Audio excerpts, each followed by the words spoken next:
I will talk about it, John,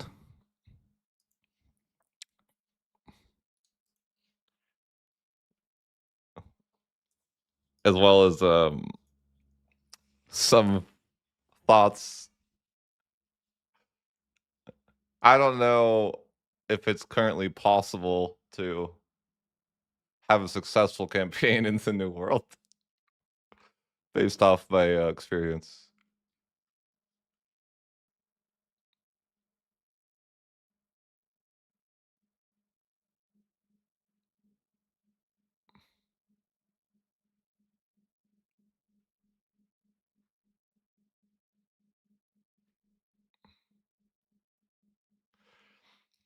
Just currently, like I don't know.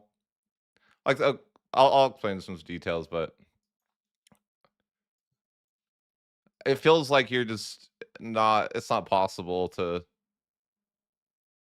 make it. I like. I mean, the current patch you could do it. Like maybe could be a matter of. I think it's a matter of economy too. I mean, part of it.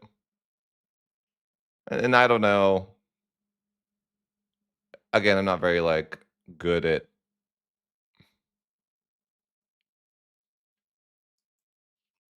where do I find a map of the Americas?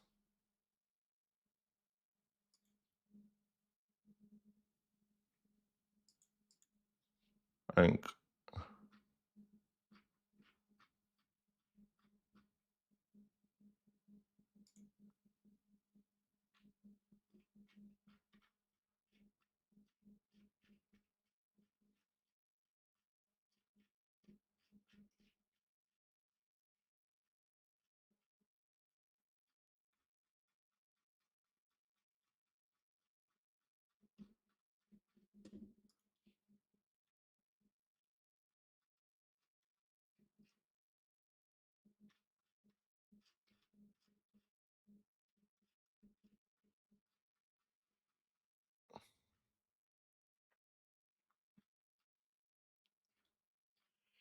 I think that we're gonna need a yeah, I mean,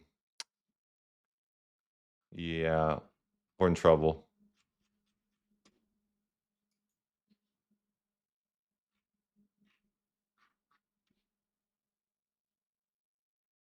What Tinto Talks is this?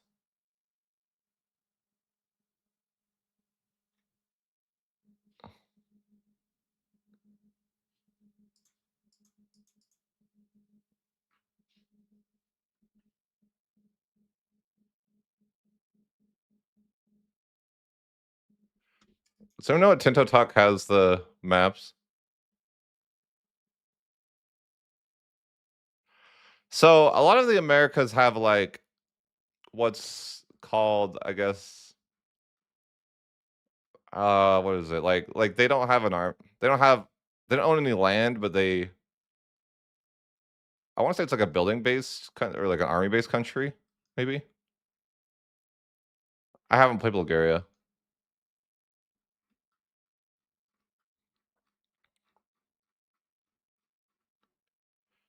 but there is some issues with the patch, and we're getting a hot fix next week anyway. So Society of Pops, yeah, that could be it. So yeah, we are getting a lot of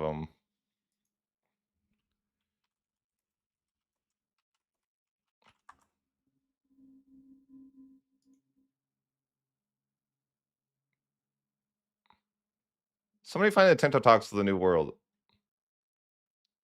and let me know which one it is, so I can get started.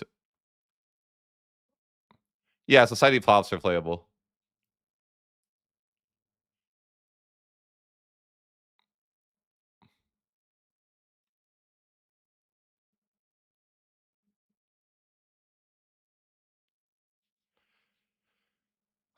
Yeah, like for example, there's like a bunch of natives. They don't own any land, but they like are a Society of Pops, and they can like they exist. They don't own any land, but they are like they just have an army that can like run around and be annoying. I don't know exactly how it works. I haven't really played them.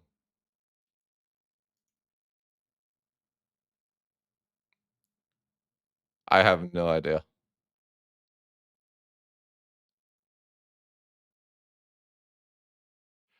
I think that I don't know, culture conversion is a weird topic because it's to me, it almost doesn't feel like culture conversion of old. It's almost like just like I don't know. Think of it more of like part of a coring process, right? I mean, I know that's like gamifying it and whatever, but like I kind of think it's more of a like that you have to interact with to properly core a province, rather than if that makes sense. What I'm saying, like rather than thinking of it as like like changing every culture, it's like this is what you have to do to integrate.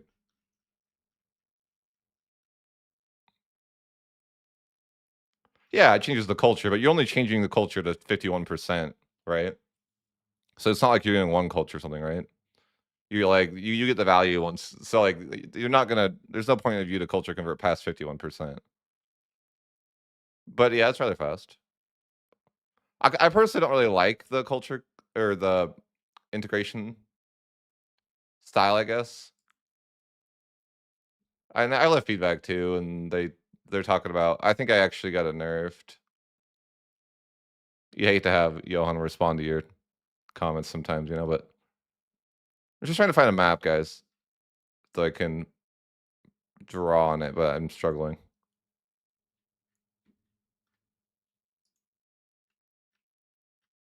I can't find the right Tinto Talks.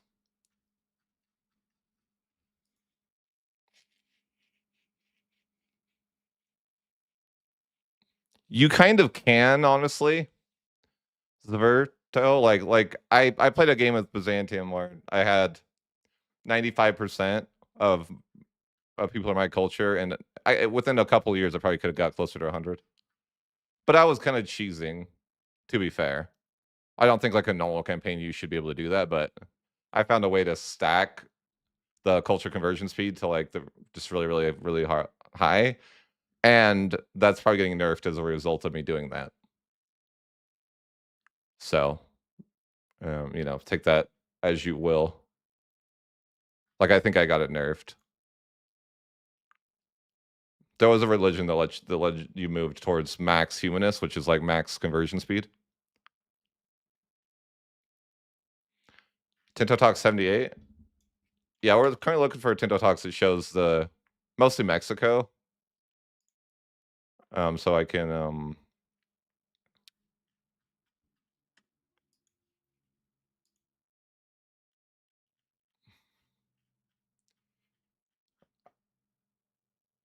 um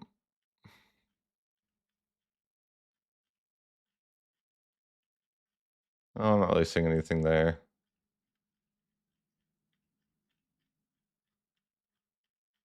I'm looking on this wiki, but there's like one. What Tinto Talks is? I'm looking at Ludi. He has a video on it. I'm like, well, which? Oh, Tinto Talks 29, I think.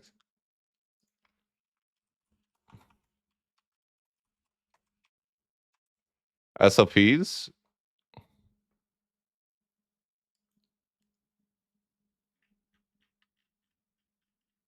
Let me see if I can find a map. This is like giga old. No, it doesn't look right.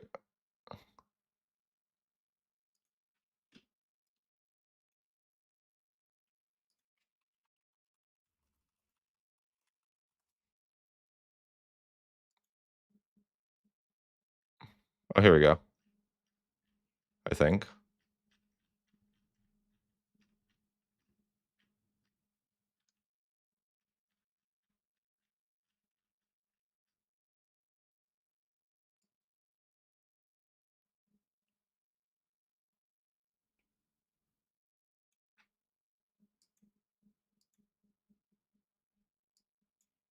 I mean, it's not a good best map mode, but it is fine.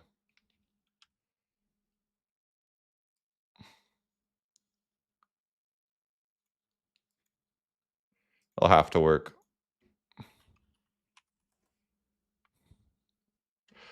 This one's interesting. Well, I think that okay, when I first played natives, they were a lot different. I think that they've been like nerfed out of being like viable, maybe, but that's like just the early impression.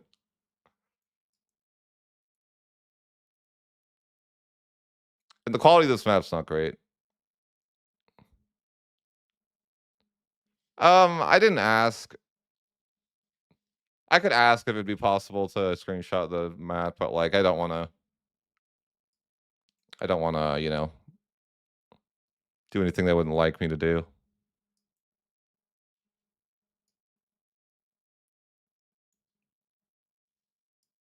Okay, so not the best map for you guys, but it's gonna have to do. It's not the best quality, really, I'm sorry. Try to grab it from this, but it's like, yeah, I don't know.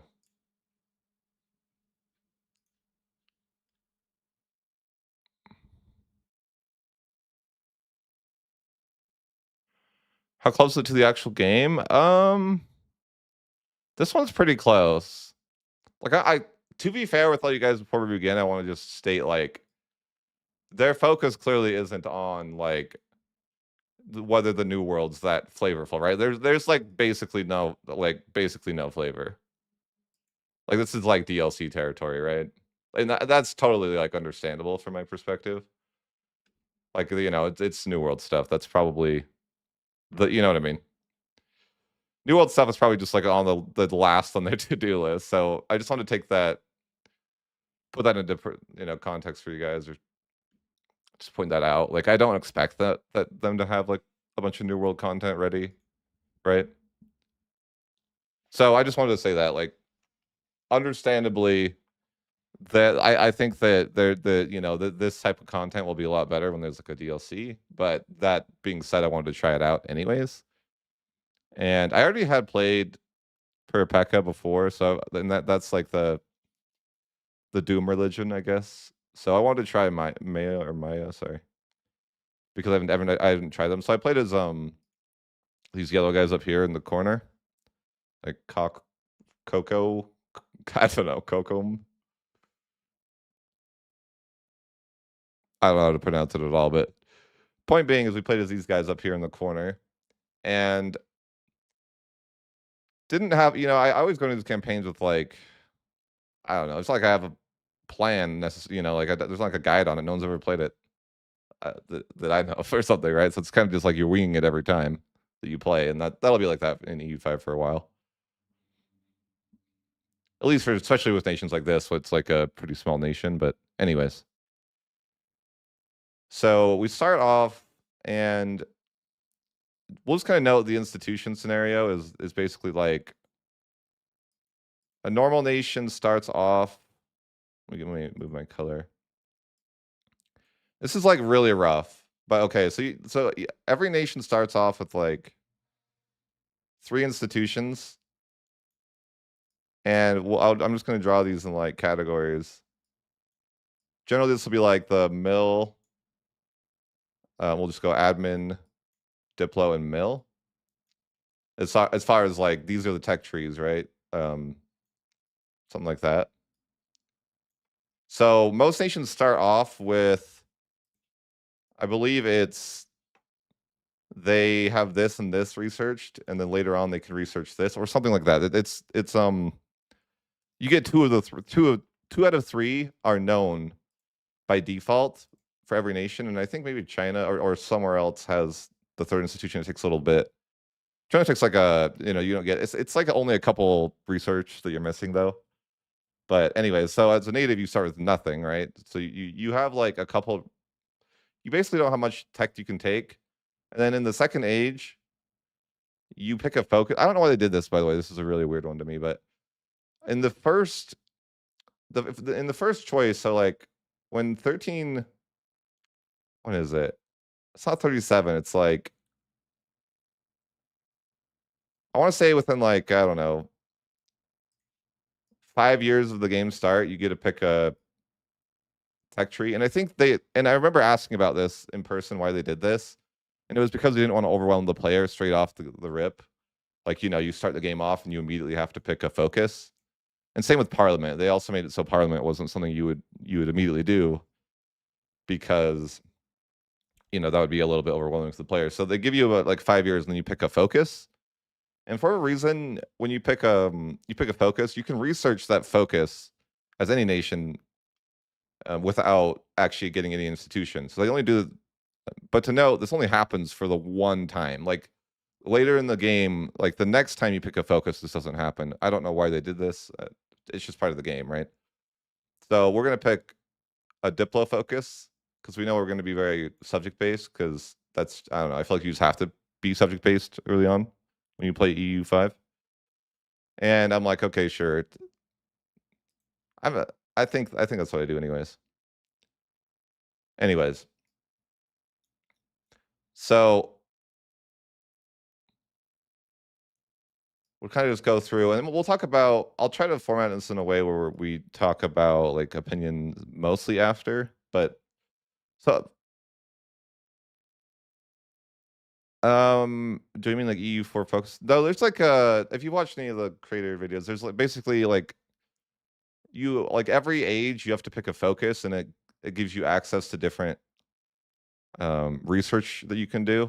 So you have like, admin, Diplo, or mill, and depending on which one you pick, you can't research the other things. Like for example, tolerance in the first one, you can pick tolerance of heathens and heretics +1 for military, and maybe like +5 war score costs in Diplo. So you'd have to choose between the, which one you want. But you don't get those things immediately. They're just like possible things you can research. So, but you're locked out of the other ones, and there's no like respecking or anything like that. It's like once you make a choice, you are locked in for the entire game. Okay, so all right, so we're playing these guys, and yeah, we'll try to keep the feedback kind of all together. Like we'll try to do all my thoughts of stuff on the end, but I guess here and there we'll talk about stuff. Is research fun? I don't really know if fun is the right word. Like, I don't know. Would you say like taking ideas is fun in EU4? I guess so, but it's not exactly the word I would use for it. But sure. So we're gonna kind of just go with a general idea of what we're gonna do here, and just kind of things to know. It's gonna be hard to, but we're obviously gonna use Parliament CB because it's the only CB we really have. So like basically every 5 years, we're gonna be able to call Parliament, and we're gonna use Parliament CB. And I don't know why exactly, but it must have something to do with like tech or something. But with the natives, you can't really get as much from Parliament at once as like a European. Like as a European, you might be able to get like 150% total, but it feels like you can get like maybe 70% at max as a native. So basically, it's like you can't get a bunch of claims at once, or you can't change a bunch of laws at once. So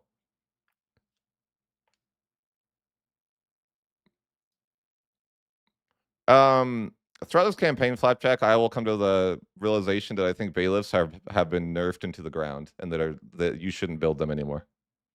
At least in Mexico. But that's like a different topic.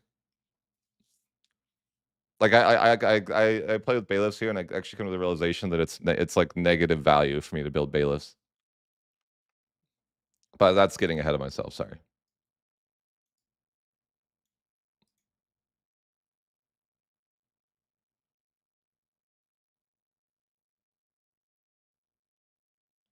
So Alexander, I will say, um, I did a thing on accident where I was like, I wrote in the Discord, and this is always a scary moment. So I was like, I wrote in the Discord that you're talking about the humanist thing, right? Like, because in my mind, I made the point in Discord. I was like, hey, it seems like it's really like it's super valuable to go humanist over religious, right? And that kind of seems weird that like for like it's like religion doesn't feel nearly as impactful as culture because culture is tied to you know right. So I wrote a post like that in the Discord, and I got a really scary response from Johan that said that he could fix that, or says, "I'll fix that."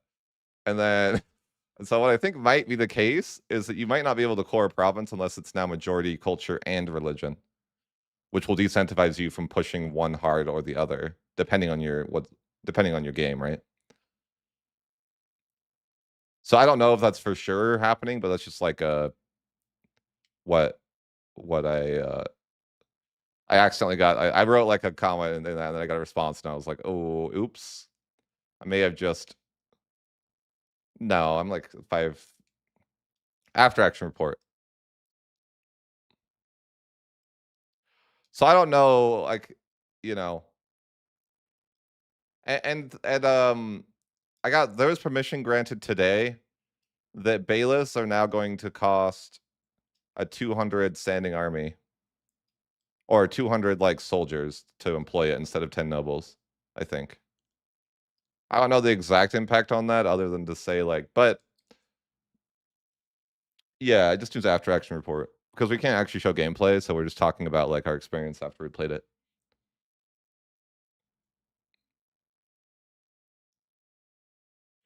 But my worry right now is that bailiffs might actually just not be worth like I worried that like if they keep nerfing bailiffs, they might just be a building that is unusable, and I'm like, that's not what I want. I mean, I don't really care honestly. Like, I'll play I'll play whatever version of the game they decide on. But I'm like, and maybe it's just like my situation here. But when like throughout the game, like so I'll build bailiffs in this campaign, and I maybe it's just like the region, or again I don't really know the factors, but like I find out that like it's actually not worth it because to give you an idea, like, and I'm getting ahead of myself because people are sidetracking me, but so you get plus 20 from max control. Sorry, that's not the words I meant. You get 20 max control from coring a province, right? So this is basically like, and this is like free value. You aren't paying for this. Like, there's no maintenance fee to pay this. But then when I built the bailiffs, I'm only getting like maybe 12 to 13 control, and there's an upkeep cost, right? Like so, like an additional control. So basically, when what I'm saying is, it almost felt to me like well, it was like it's just not worth it. Like in my, I don't know if like again, this is one sample size, and maybe it's because I'm in the new world and there's not like I'm not getting a lot of value, but um, anyway, so basically like when I disabled my bailiffs, like I like basically closed all the buildings, and then I figured out I was actually making more money when I did that. Like the bailiff upkeep cost like wasn't the 13 control that I got like wasn't worth the upkeep cost of the bailiff. So I was like, um, I don't know. That was just like again, but I think that's also like I think it may have been worth it in Europe, but and I will tell you guys, natives are like brutally bad. Like oh, I feel like they're absolutely I don't even know what you're supposed to do. Also, I do want to note that on the version we currently have, the AI is glitched. It's being hot fixed early next week, but the AI doesn't really declare war at the moment. I don't know why. They only declare war if they have like a I don't know historical CB. So right now it's just kind of glitched, and that's fine. It is what it is, right? It's early access, and they said they're going to hot fix it early next week for us. So it's it. What do you? Oh well. Like, and they'll like. I'm not saying the AI won't declare war at all, but basically like the AI is it will only declare if it has like a claim, I think. And like I don't think they tend to like there's not a ton of claims. Like there is claims that the game gives you, but they're also I get coalition ward a bunch of times in this campaign, for example, but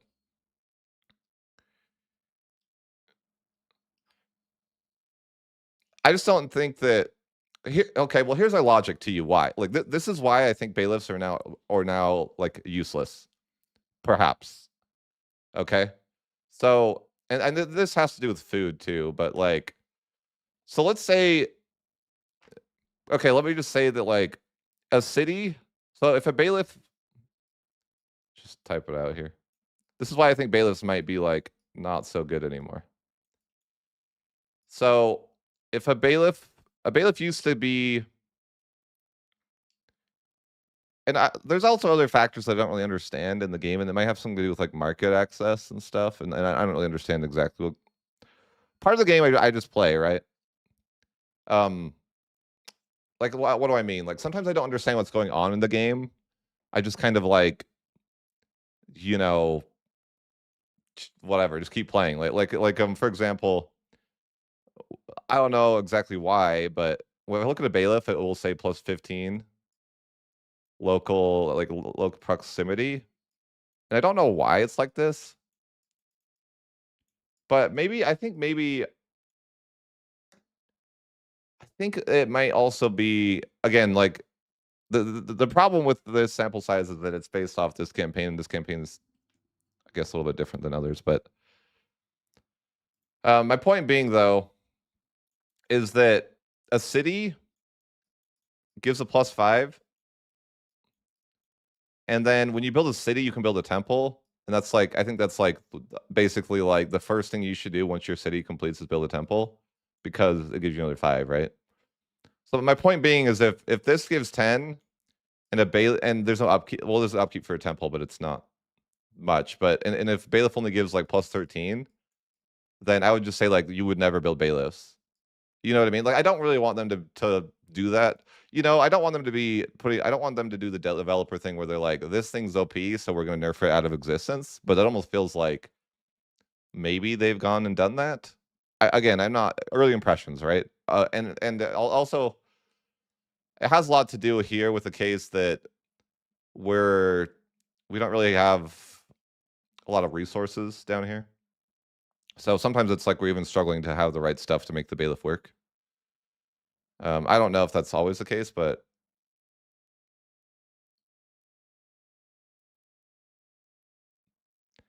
anyways, but you get the point of what I'm saying is like,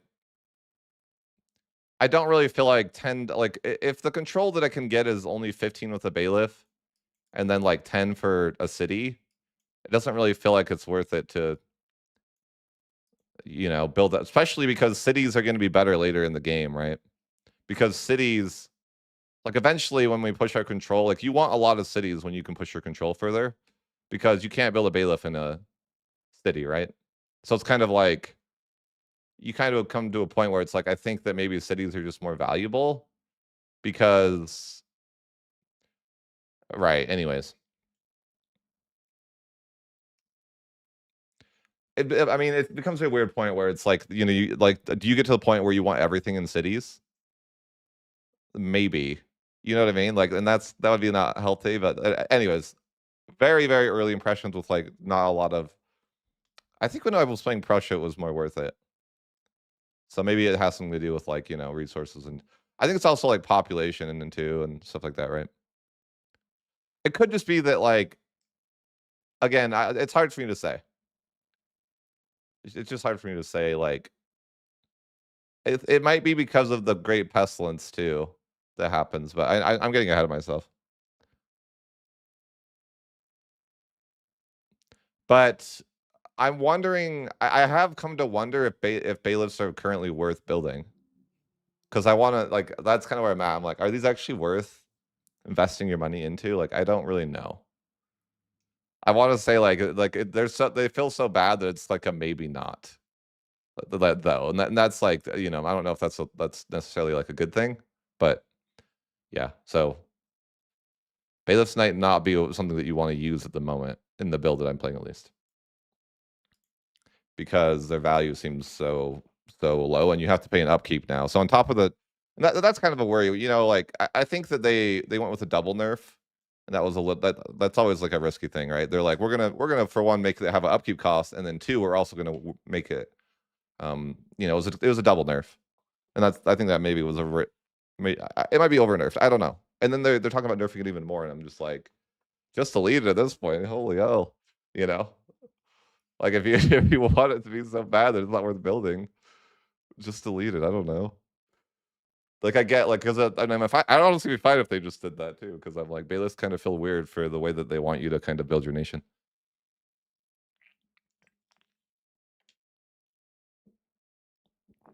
Yeah, they're trying to figure out balancing, but anyways, I know it's a rant. So post campaign, we're basically going to use Parliament to rapidly expand, and then it's going to be every 5 years. We're going to go to war, and yeah, we're just going to talk about how that went. So basically, we're going to. I think we start by going to war with like this person, and then we try to co-belligerate like a couple different people. We're pretty strong as this nation. We have a lot of levies to start.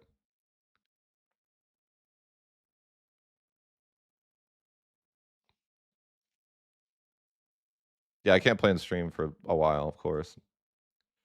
So, and I'm not going to go through the campaign specifics because, or I just more so want to talk about the major points. But basically, we're just going to push this way.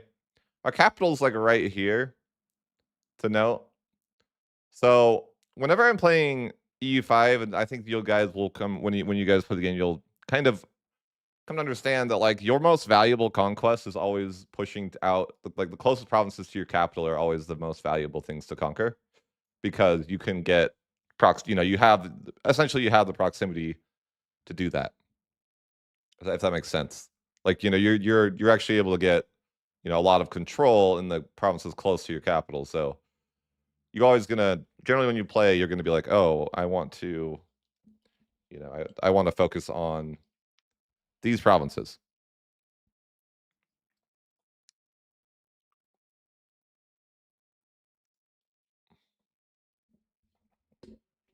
It's like guess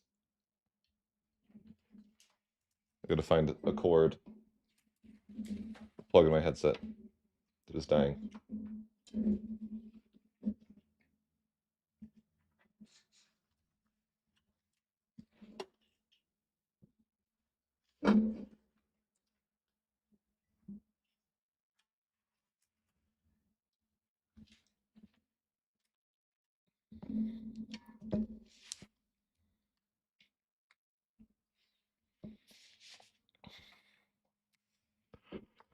Okay.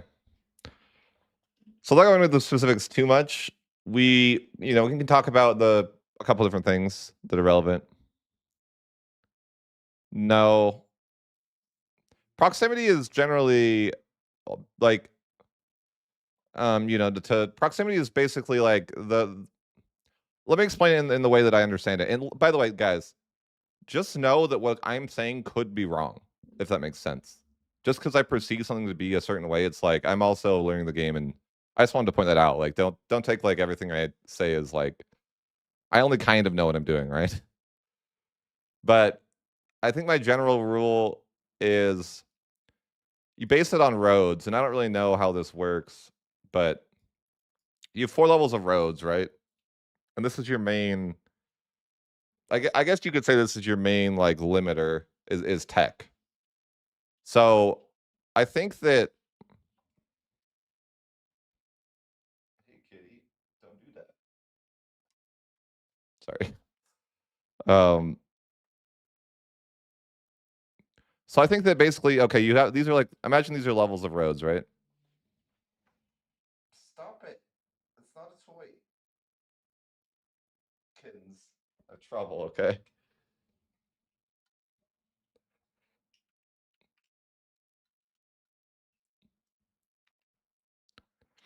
Okay.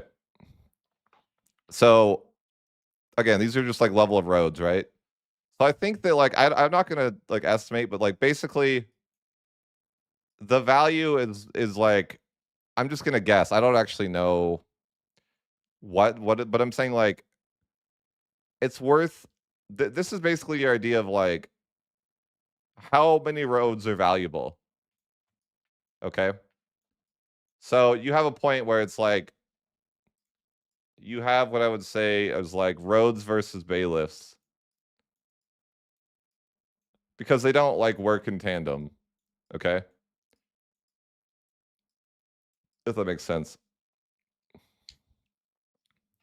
So essentially, it's like your roads will be valuable in the early game only up to like 3 to 4 provinces away, and then I'm not going to estimate exactly, but let's just say it's like something like 6 to 8. I don't know, like something like this. I don't know, right? I'm just like estimating. These numbers could be completely off, but the idea is that like as time goes on, roads are more valuable than bailiffs. You know, as far as like you'll prefer to use those, and you can't use like they don't stack because the roads are kind of pushing the control from your capital, whereas bailiffs are kind of generating their own source of control. Negative. I cannot confirm an embargo date.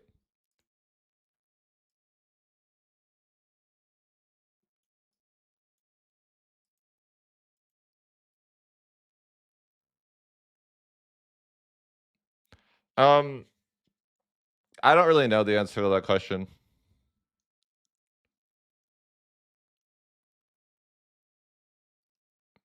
There's just like only so much value you can really get, but um anyways, so let's talk about the coring method. I do this in every video, but and I honestly would like this to be changed because I not because I and the reason I want it to be changed is just because it's tedious. It's not that I really care about the like honestly if they found a way to automate the process, I wouldn't mind. But okay,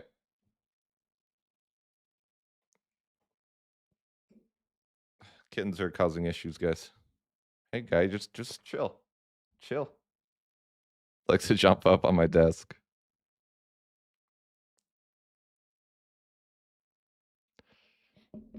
Okay, but coring is it's basically integrate plus culture convert, right? And they nerfed unintegrated land. Basically, I feel like they saw a problem that Paradox saw that there was an issue with land away from your capital being too powerful, right? So essentially, so they basically made a lot of changes that are pointed at making it so the land away from your capital doesn't have as much value, right? Because before it was a little bit too much value. And now they basically the truth is now they may have over nerfed it. Who knows? Early impressions. It didn't feel bad as Prussia, but it felt bad as Maya. But essentially, though, now if you have uncored land, that's fine, Philip. Normal, same.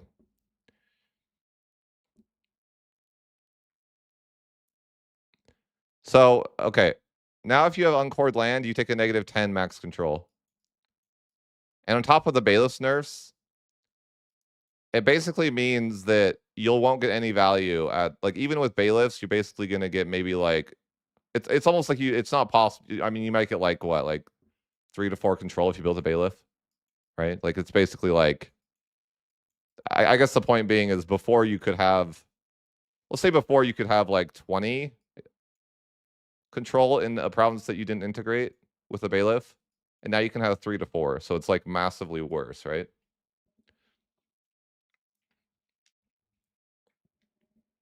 Like the idea of just taking land and that sort of thing. So it's like really you get like no value anymore out of just conquering land and then maybe slapping a bailiff on it,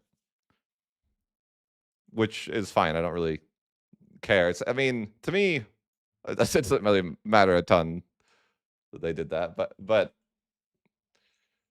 sure, sure, that's fine. So yeah, unintegrated land is really low value, and it like what much worse than before. Whereas before you could put a bailiff on and get a little bit of value, and now it's basically like not so valuable. But anyways, coring method. Sorry guys, I will get to the gameplay soon.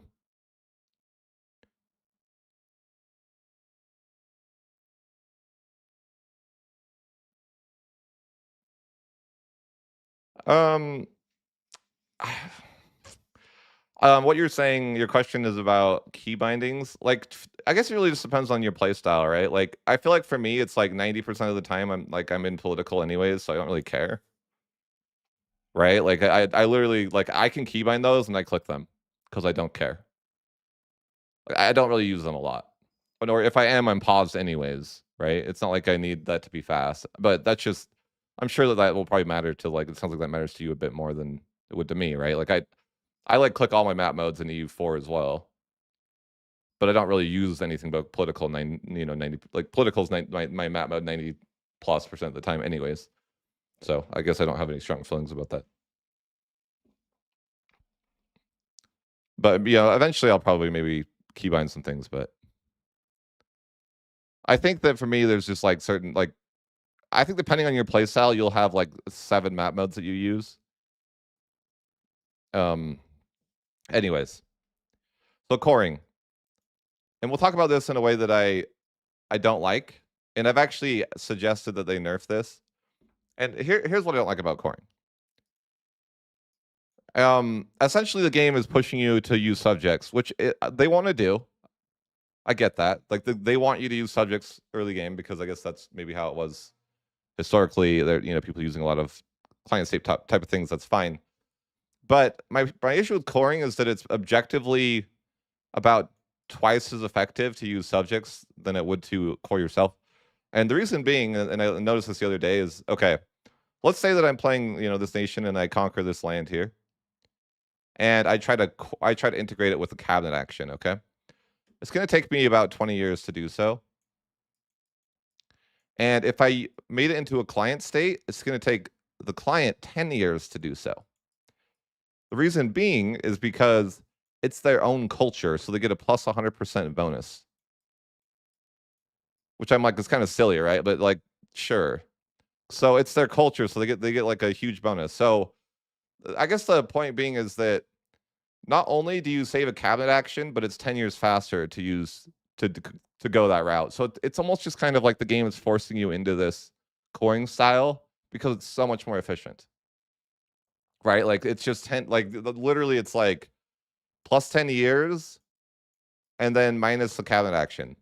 Right? So it's like it's like not even what I don't like is that it doesn't have like there's no trade-off really. It's kind of just like this is the best and it doesn't come close. If that makes sense. I don't think that I think that coring won't be better until 300 years. It takes 300 years for coring yourself to be a viable option. And I don't like that. And that's like only a maybe. Like honestly, it's still probably not viable because you're using a cabinet action to do it. I think when you get to that point in the game, you don't even really care about coring stuff anyways.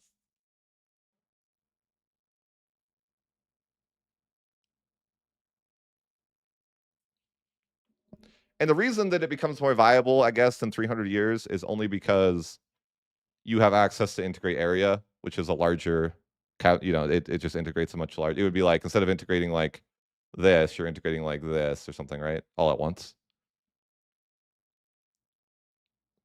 No, I'm basically just saying like once you hit the integrate area, it'd probably be like more like 320 years or something. But once you have integrate area, it might be viable. But even then, it might not be viable because again, like the coin process, right? Like you always want to use your cabinet to culture convert.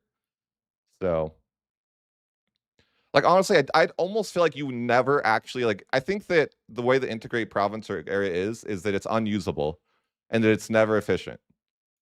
Like if you use this, it's just like actively inefficient because like I remember the way coring works, right? Is integrating has the value of 5 control. Culture converting has the value of 15 control. You can see how it's like the only time that you would ever really want to do that is if you see what I'm saying though. Like it's like, and you can basically like you can use a cabinet action to do either one of these. Which one are you going to do? It's like kind of a no brainer, right?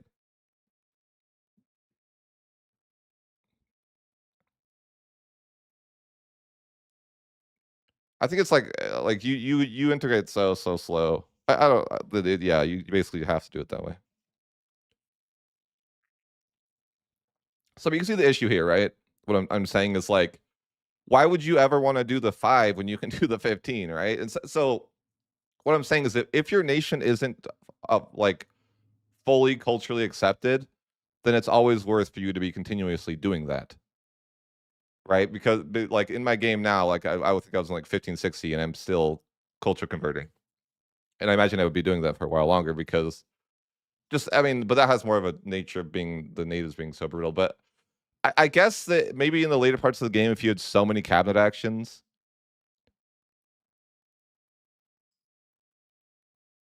I don't know what do you mean by that? But anyways, my point being is that I don't really like the coring method because I just think it's tedious.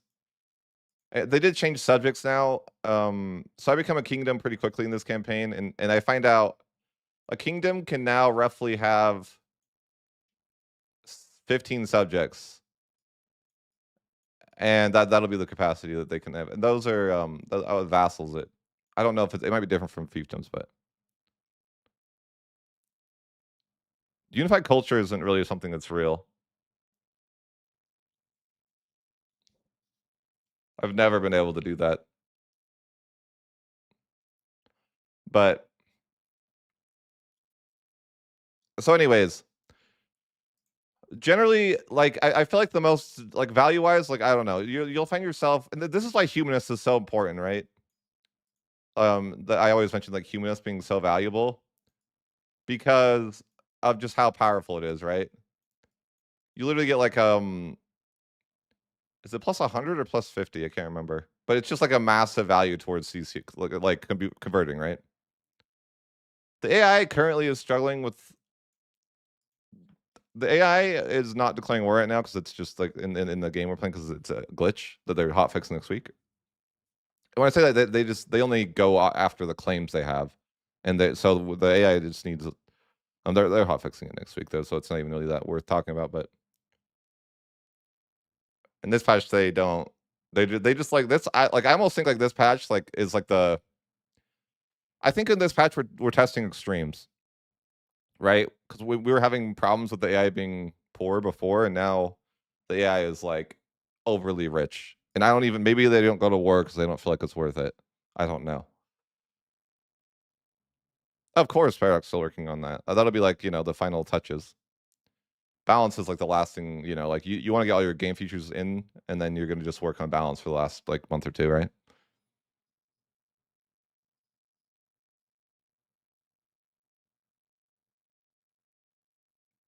And Parliament's left for the same, like as always to me. It's like you just use it as your main source to declare war, right? But anyways, I'll try to stay focused on the actual game of what's happening for Maya. But my point being with the coring though is always that like we're always doing that same gameplay loop, right? Where it's like you conquer land. Well, I say that, but I actually don't. But anyway, so the subject gameplay loop is like conquer land and then release subjects out of every state and then annex them in 10 years. And this is always faster. Again, it would take me a cabinet action. It would take me an extra 10 years to do this myself. So you can see how it's like you're kind of forced into this. I played until like 1770 a couple times, or twice. When I say couple, I guess that is a couple. But yeah, it takes a while. Absolutely, yeah. So we'll get into that. Market wise, so yeah, it's like everything's a huge issue. And again, I don't really know what I'm doing, and I do a lot of weird stuff in this game. That I don't know if it's like I guess I'll explain what I do in the game, and I don't know if it's like wise. Let's say the game's like divided roughly into like four markets. Like I think it's like there's like four markets like this, right? Again, I'm like vaguely drawing the borders. So I delete these two markets, so there's like one big market later on. I don't know if this is like wise to do. It's just what I do, right? Like I genuinely don't know if it's like if I'm griefing or not. I did it mostly because everyone was starving and they don't like seem to share food very well across markets. So when I deleted all the other markets, people weren't starving as much.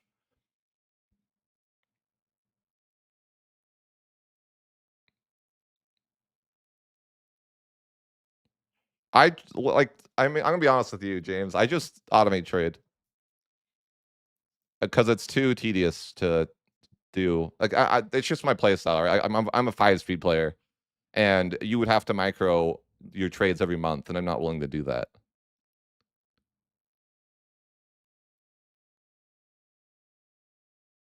Starving isn't possible. There's basically a slider that makes you pay for food. So they took away the ability for your pops to really starve. You're just forced into like paying for food. Yeah, automated trade isn't bad, to be honest with you guys. But in my opinion, I don't really like the trade because I mean, again, I don't really mind the trade. Yeah, you used to be able to starve. Now it'll just like cause you bankruptcy, which we'll get to later because this campaign features my first and second bankruptcy. To not to spoil things, of course. But yeah, this campaign will feature my first and second bankruptcy.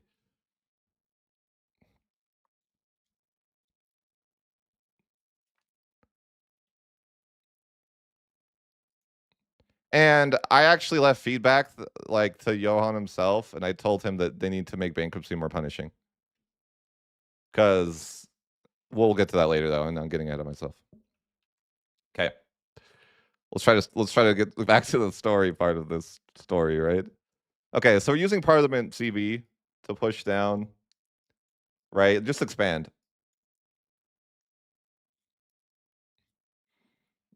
No, I was gonna roll Conquest, but there was a glitch where I couldn't use Imperialism, so I called it.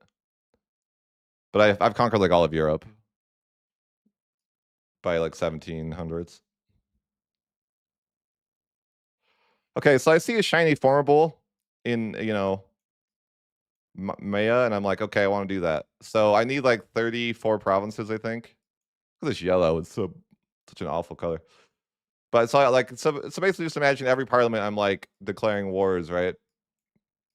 And early game, I am doing the subject thing, but I get to a point where I'm like, I have a really bad subject capacity at the start because I'm not a kingdom. So I can only at the start, I think I can only have like 8 subjects or something like that. So it gets to a point where sometimes I'll just hold the land myself.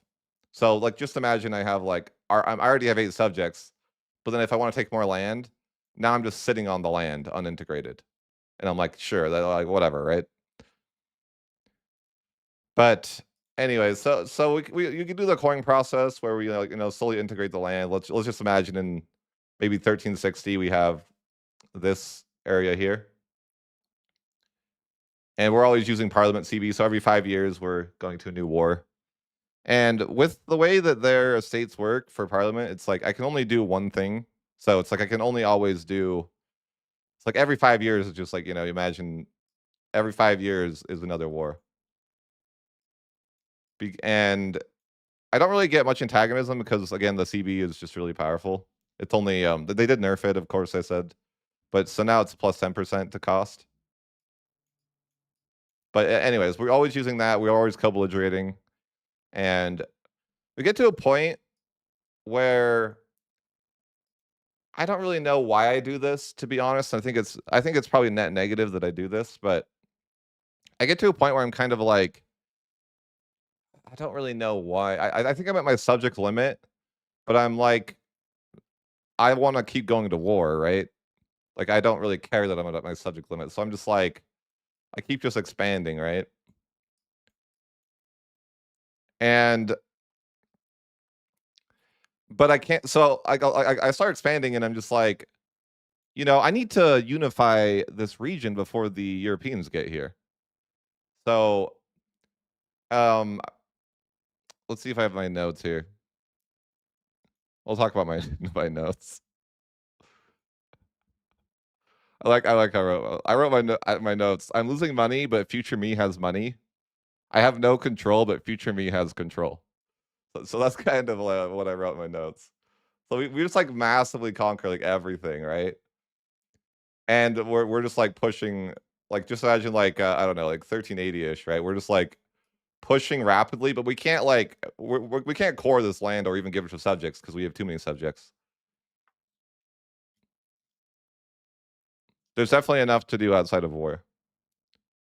In fact, you'll feel like Parliament comes up too often, and you'll be like, "Oh, shoot, I have to do another war already?" And sometimes you won't. Sometimes you'll be like, "Oh, I want money this time." Like, you know? So anyways, kind of imagine we're pushing very rapidly, and we have, like, 0 control, like, everywhere, right? Except our capital area, which is, over here, and it has, like, again, like, some spreading control. It's the same type of building system. It's it's the play loop of kind of how it works, right? Your Most of your value comes from your capital and the surrounding provinces around your capital. No. So, to explain what happens now is,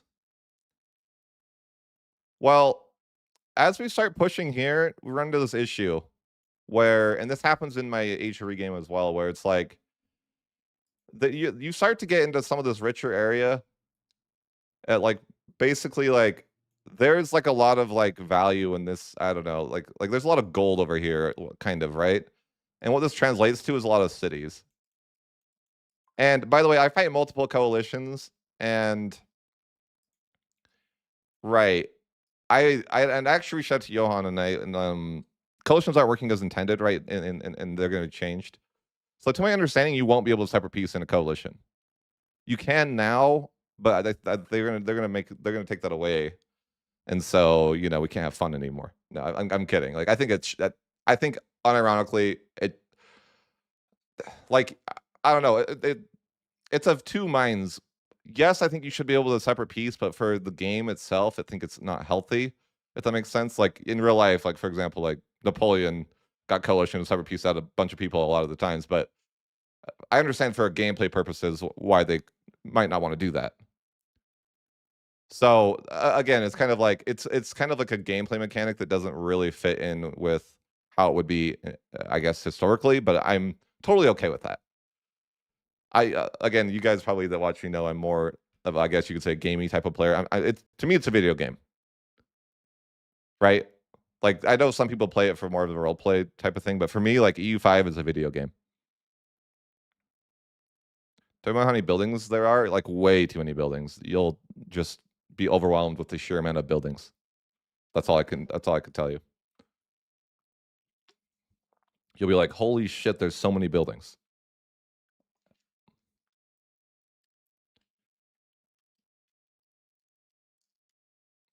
But anyways, right now you can separate peace coalitions. So I run into an issue though a lot of the times is that, like, no CB is really bad because I can't take, like, anything.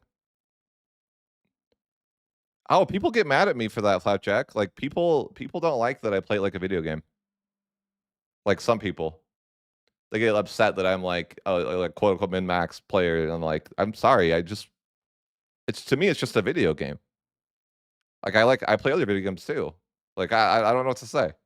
I'm sorry that I play a video game like a video game.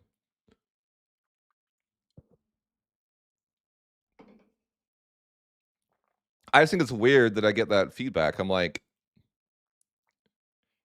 I guess it's just weird to me because it's just to me, like, sorry, it's a video game, and I enjoy the video game.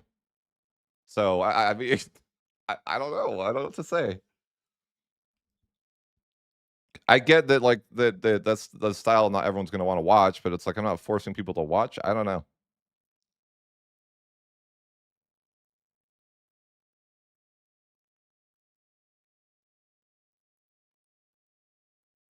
Right, it's like I'm not forcing people to watch me play, and I get that, like, my play style isn't gonna be for everyone, but it's kinda weird when people get upset about me for just playing it like a video game. It's just kinda like, I don't know, man. Anyways, so to take note about how this is going is, like, when I get coalitioned, it's really bad because I can't. So right now, the coalitions work in a way that if the coalition declares on you, so if they deck you, you cannot separate piece them. If you deck them, you can. So I believe they're going to change this so that either way you cannot. It like it is in EU4. But for now, I'm able to get so kind of like what I'm saying is that I'm able to get a ton of value from them, attacking into a coalition, but this is probably going to be changed. But I run into this problem where we have starving problems because, there's these cities, and whenever you have too many cities, cities don't provide a lot of food, right? But they have a lot of people that need to be fed. Does that make sense? Anyways, I hope that makes some sense. So lots of not like okay, but in the game, starvation is not possible anymore, which I don't think I like.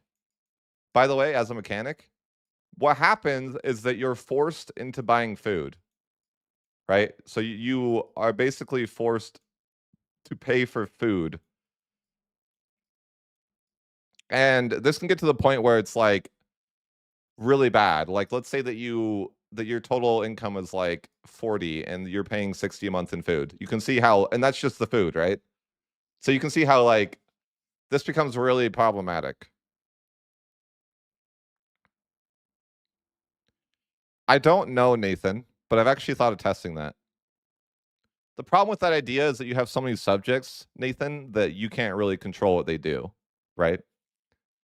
So like you as England have a lot of subject nations that they're like dominions, and I guess you could maybe release them and conquer them yourself, but as far as like I don't think you can control your subjects and force them to, like they're their own people.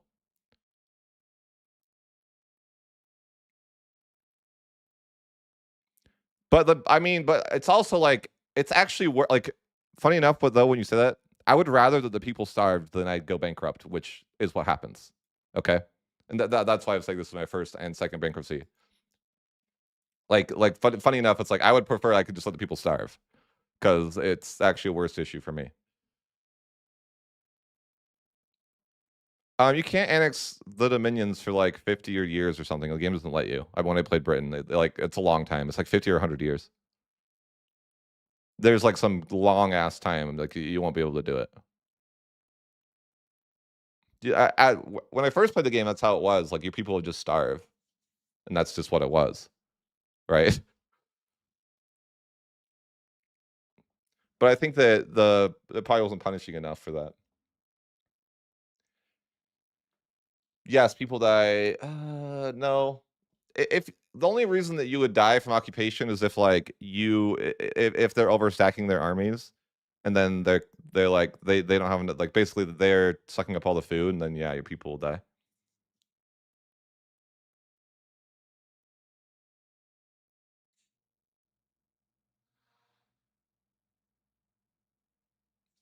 All right, so moving on, like it's not like that relevant too, because obviously balance is going to change, but basically, as the more I conquer land here, the more I get coalitioned, and what's hard about the coalition wars is that I can only go to war the way that I want to go to war every 5 years. So once the coalition's true, like imagine it's like you're playing EU4 and you want to truce, you almost want to like truce cycle people, but you can't because you don't have a claim because you can only get a claim every 5 years.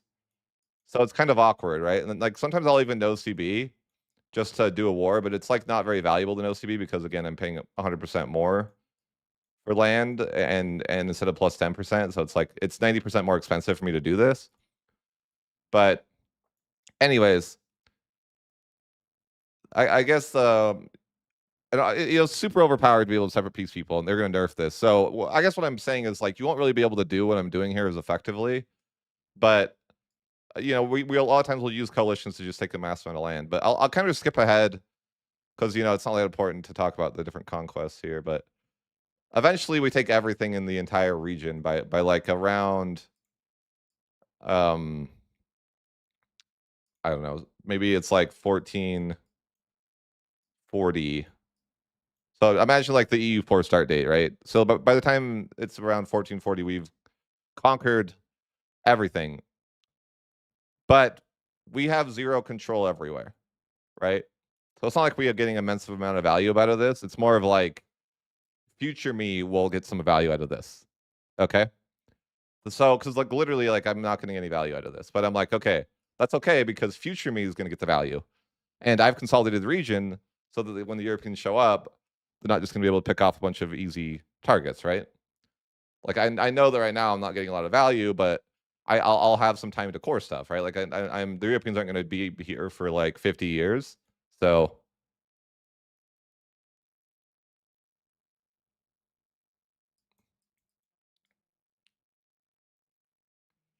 oh, one thing to note is that I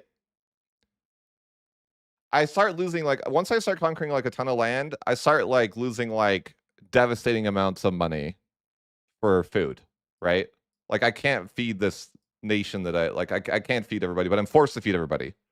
So it's like and like literally like this doesn't happen in the final war. This is happening like over time, right? So I get to a point in the later parts of the conquest where I'm just kind of like I need to conquer everyone before I bankrupt. I've never gone bankrupt before, so I don't really know what's going to happen. But I'm like, okay, I don't want to. I basically don't want to make sure there's no coalition that's going to destroy me when I'm bankrupt, right? So I start like really, really aggressively pushing towards the end. But I'm like, I'm taking like a loan a month, like it's bad, right? Like, but I'm like, okay, I know I'm going to go bankrupt, and then I kind of figure out the problem, and it's the same problem that I had in Europe with the HRE, is that I need to delete cities, right? But I can't delete cities because it's so expensive. It costs 100 per.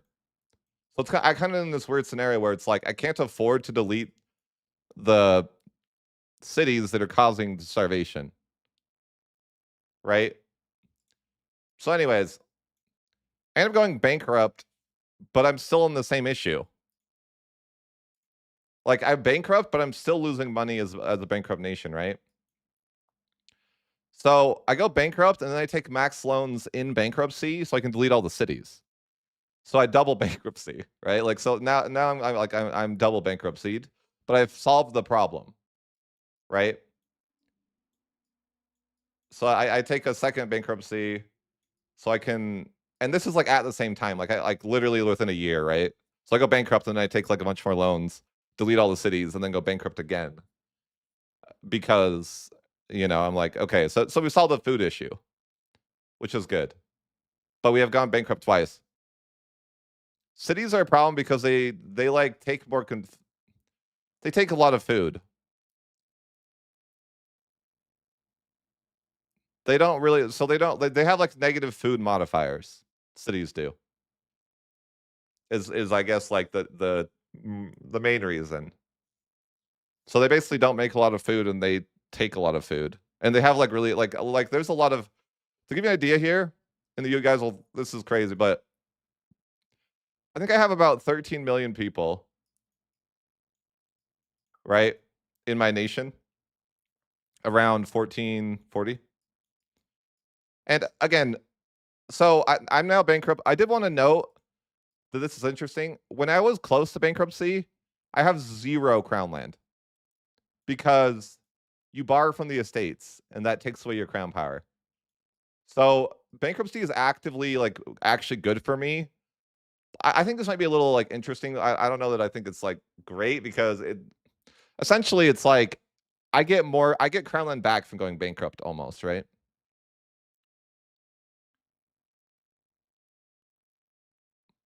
So it's a weird scenario though, but essentially it's fine. And and again, I will note that I am testing the limits, like I'm saying, right? Like I'm like, oh, I want to see what happens when I disregard the way the game. You know what I mean? Like I'm someone who's like, I mean, I always do that in EU4. If you guys watching it, I'm always gonna like see how things. I'm gonna try stupid stuff, right? Because I want to see what happens. No, there's like nothing. There's like zero flavor. There's like no, like I haven't seen a single event really, which is again okay. It's the new world. I don't expect there to be a lot of content for it. It's not their major focus. I think so too, Fluffer Pope. I agree with you. But I again like I think that would be like a hindsight thing, right? Where it's like I think slowly expanding would be more efficient, but um it is what it is, right? So we exit our bankruptcy. It's only 5 years, and there isn't really any rebel issues with bankruptcy like there would be in EU4. So there's like to me, it feels like there's like no consequence to bankruptcy. Like there is, but there's no long term effect, right? In fact, like my nation's gonna be in a lot better spot now. I'm gonna be making like 50 a month at least in income now, and I can start building up my nation. So no rebels, and I'm ready to build up my nation, right? And so we're gonna release like and because we have so much population, we can become a kingdom. I think we did that quite a bit earlier, but so anyways, now it's time to fix our nation that is completely uncontrolled and uncored and all that, right? So we're gonna release subjects. So and I find the limit of my subjects as a kingdom is 15 subjects at a time. I don't know why. I think I can't do. And I want to talk about technology here because it's really, really. This is the most brutal part about it. I get to a point for probably at least 50 plus years where I'm researching nothing. I cannot research anything. So I'm literally sitting and researching nothing for like 50 plus years. And the thing that makes this really difficult too is that it's not very easy to, for example, integrate your like remember I'm using subjects to integrate my land, right? That makes sense. And I have only 2 diplomats, and I can't really push humanists very hard because there's no, like, natural way to do that down here at all, right? So it's like, I use a cabinet action to push humanists or something, right? But my point being is that it's it's very slow, right? It's very slow, and, I start building my nation, though, I start building bailiffs and, building up my nation. A lot of times, I think I focus mostly on building up my provinces around here, so, like, this over here has, like, lots of control here. Lots of cities or, around my capital, like lots of control, stuff like that. 80, 90s, stuff like that. And then beyond here, we're hitting like 33 control. I think this isn't uncolonized in the game. I also try colonization, but I come to the point that it's just not worth it. Like I try colonizing and then I'm just like, nah, this ain't it. Like it's too much money. I need to work on building my nation up and integrating what I have first. So we kind of just like abandon that. But we do look at it. No, food isn't really affected by control. It's basically just like once you delete all the cities, you're not starving anymore. Like if I really want to simplify it for you in a really, really simplified way that way. Like on top of like now you're not starving and you can start building up your food RGOs because you're actually making money, right? So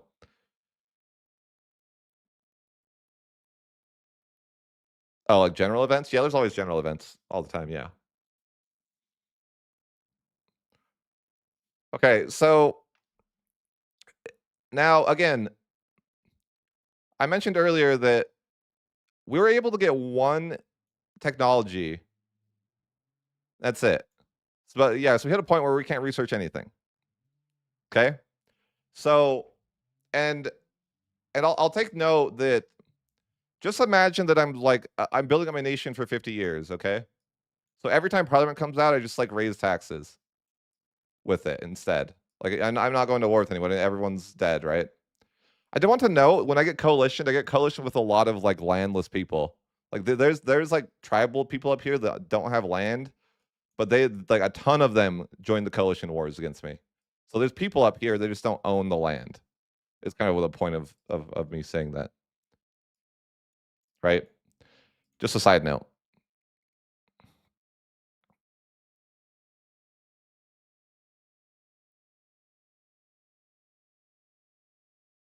So I delete around like I delete all the markets. So I make like the markets into one market. But I come to this realization that's kind of weird that I thought, oh, I'll colonize like the Caribbean or something, right? And start making my way to Europe because I'm like, oh, let's go for like a sunset invasion or something, right? That'd be fun. So but I come to the realization I cannot explore. It's not possible. The reason it's not possible is because I don't have access to the supplies that would allow me to explore. I think the biggest supply that I don't have access to is tin, or it's like I think it's tin because I can't build naval supplies without tin.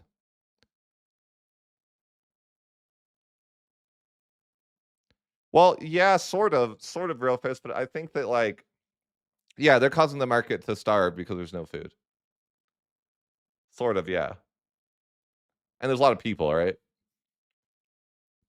But I fixed it, so I delete all, like basically I delete every city in existence, right? Like there's no cities anymore. So you can just imagine. But yeah, so I'm trying to like I'm building up my nation. I'm building as time goes on. But the thing is that a normal nation, like a normal game, you like get better. Your nation like gets better at like I can colonize land that directly borders me, but I find out it's like really not worth it. It's like really slow. And I can't like it's not worth it for me to do it because it's too much money. And I don't really make a lot of money. I make enough. So every year, or sorry, 1 out of 5 years, I'll get double taxes, right, from Parliament. So I'll make like 100 plus every 20% of the time. I'll make that a month, and then most of the time I'll make like this a month, right? And I'm building up my nation the best I can. And just trying to like I'm trying to integrate stuff, but it's really slow. And like there's literally so much land here that's not integrated. Right? Like I guess by the time it's like in the current year that I'm in the campaign is like 1560, and I'm like closing in on integrating most of the land, but only integrating. I think I'm like 10 subjects away from integrating everything. But that's not coring everything. That's just integrating everything.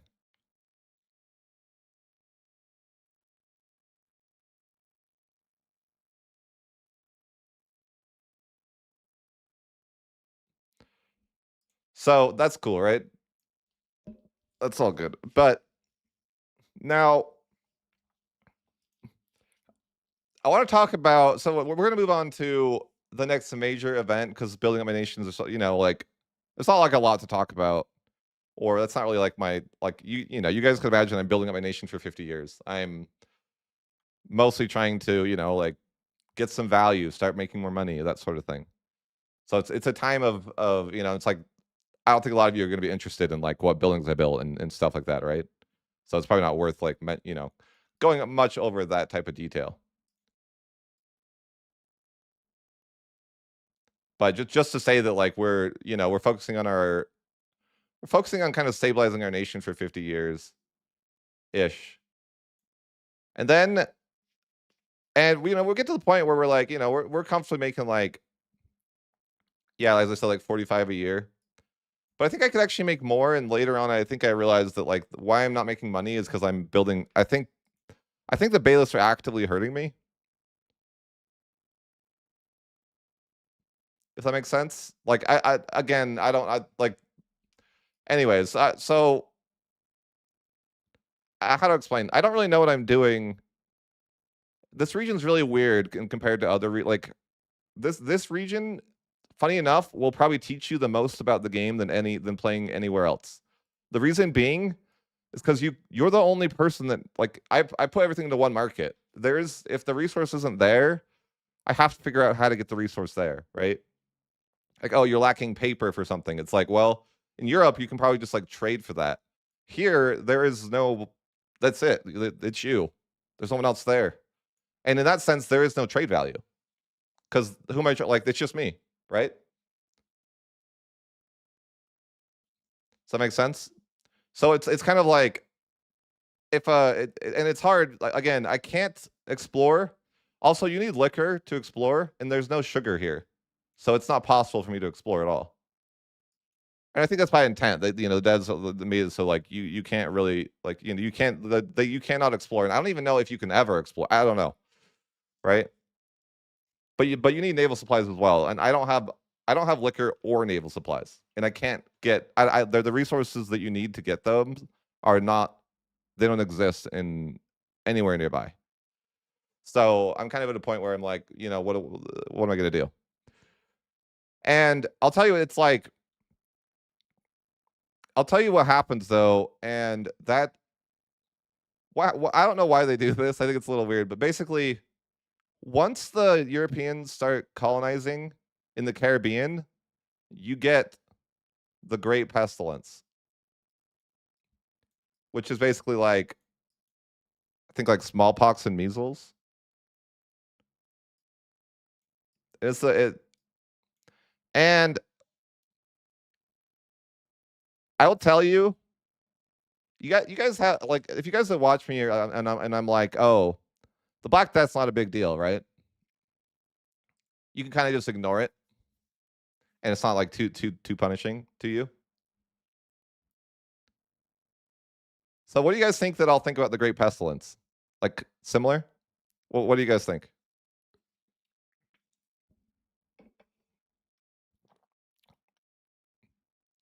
How do you think this will affect me?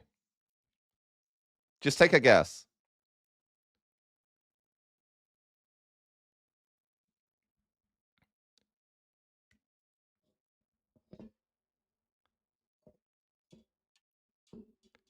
So I'll tell you what happens, and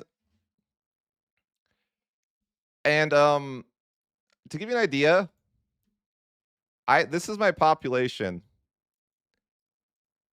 about.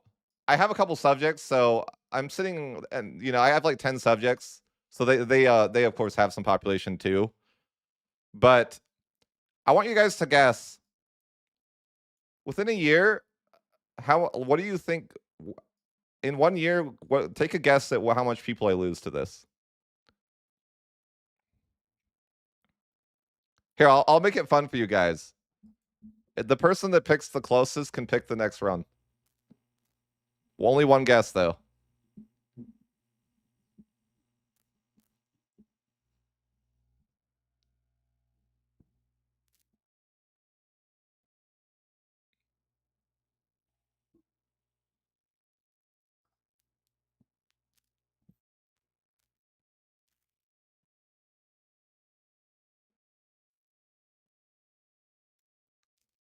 All right, so the answer is I lose 8.5 million pops.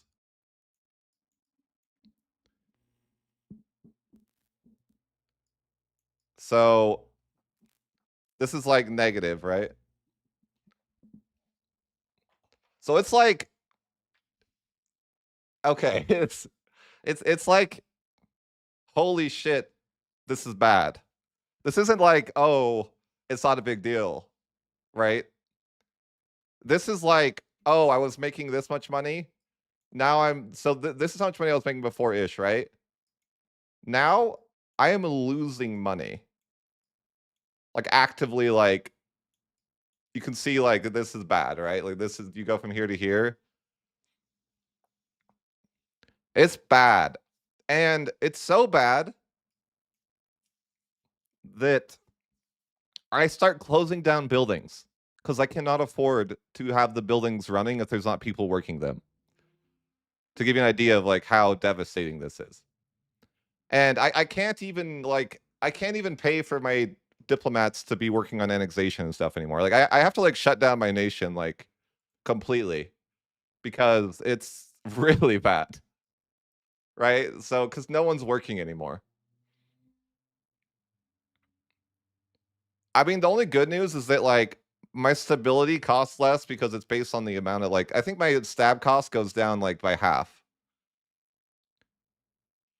So it's really bad. Like with what money, Saba? Like I don't have any money anymore. It's not that no one wants to work; they're just all dead. It's anyways. My point being is that like this isn't like the Black Death. This is like holy shit, everyone's dead, and there's no one. It's bad. I'll just tell you that it's bad. It's not like oh that's not a big deal, you know, no problem. Yeah. Anyways, I just wanted to point out that it's like I was wondering if they should make the Black Death feel more like this, because I actually think that it's cool. It's like interesting gameplay, right? Because it really is devastating, and it's not like something that you don't feel. It's definitely something that you're like, you're kind of like in shock. You're like, this is really bad. So, anyways, this happens in I think this happens in like 1507, maybe somewhere around there. And then Castile starts bordering me by like 1512, and they pop up like down here. Now the AI doesn't really declare war, but I think if they do, you're completely cooked. Like I think right now, again, I told you that it's not working as intended. They're gonna hotfix it. But just to give you some context, so they start their first colony like around 1512. Like they're just starting to colonize there. So it's not like they're like ready to go or anything, right? What caused the mass deaths of your people? Smallpox and measles. It's called the Great Pestilence. It's a it's an event that happens. And by the way, there's like literally nothing you can do. Like with the Black Death, you can like there's a bunch of options you can do. There's like nothing that you can do to try to save your people. They're just dead, kind of. So, yeah. Anyways,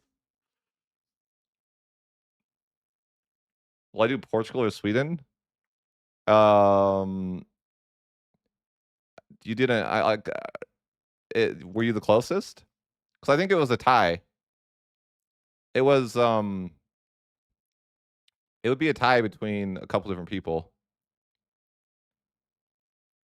Because someone else guessed 8 million, so you have to fight it out with them. You know? Yeah. Like you and Arlong have to settle it. I can't. I can't just give you the win there, man. Like at 8.5, he guessed 8, you guessed 9.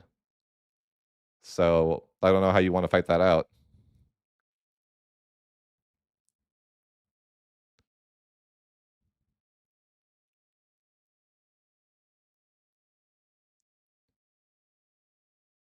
But I'll do a run. My next run will be I can do the next run based off whichever one of you wins, but I can't just give you the win for free. I'll give you guys, if you guys stick around, I will I'll have to find a way to settle it, but it wouldn't be fair for me to just give you the win, right? That's kind of where I'm at. I'm like, yeah, I can't do that.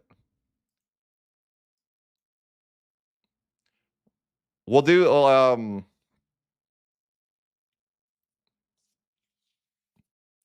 yeah, but I will do.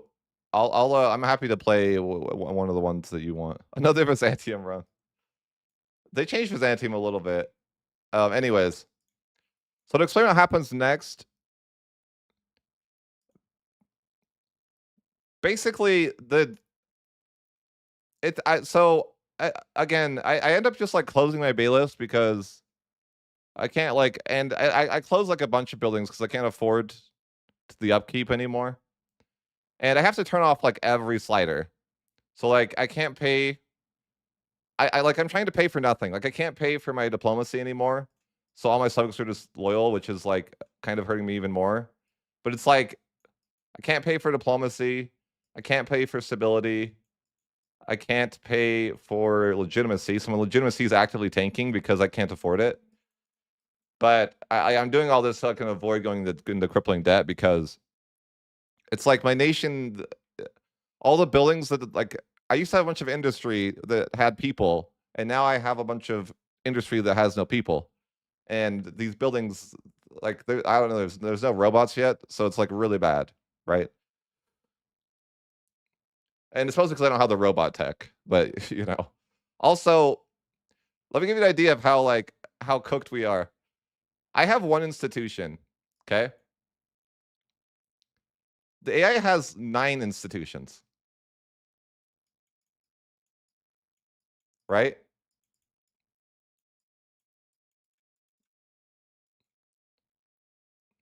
So it's not like I'm a little behind. It's like I am ridiculous behind, like so far behind. So, anyways, I kind of just like build up my nation and start recovering. But you know what's freaking annoying is that they're bordering to me, right?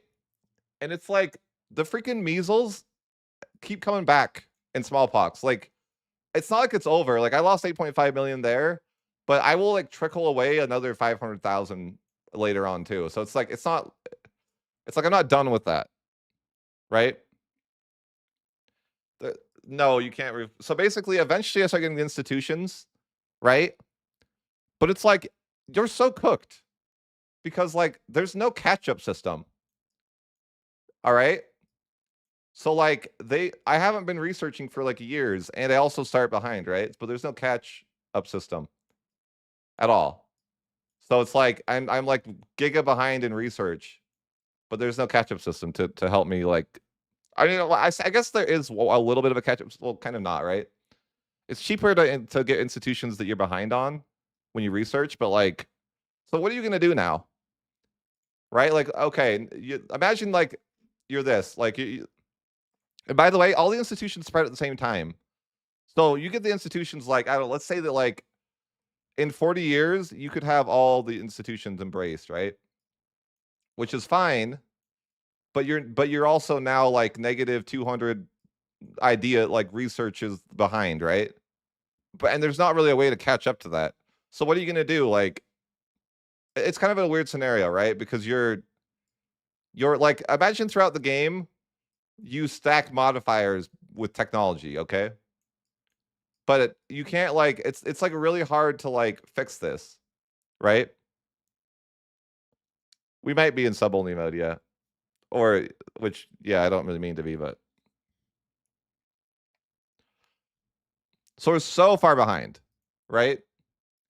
And I kind of just sit here for like 30-ish years while they colonize and try to start getting some fine. You know, I finally get like a third advisor, which is crazy to get a third advisor in like 1540. I can get like a third cabinet member. Remember, like Byzantium starts with 4, and I'm waiting till 1540 to get my third. You know, it's like ridiculous. But anyways, so I'm like so far behind, and like it feels like there's just like no way. Like I don't know, maybe I could catch up on like I guess though what I thought is so.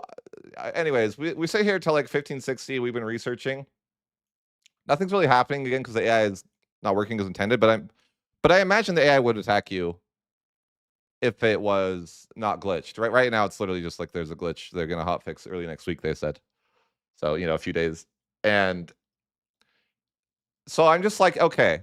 Now I want to note one thing that I'm like, because I'm maybe some of you guys are curious. Can I attack a colony and not call in the overload lord? Maybe I'll settle this with you guys that both picked close. Why don't you take a guess? Can I attack Spain's colony without calling in Spain as a native?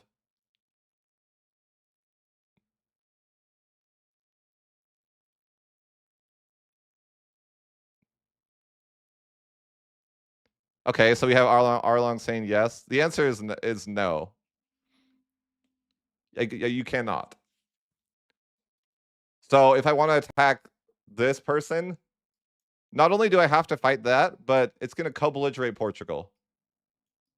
So I have to fight Portugal and Spain if I want to fight the colony, right?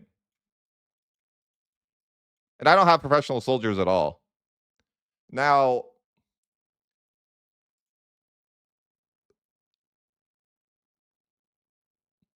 I want you to guess.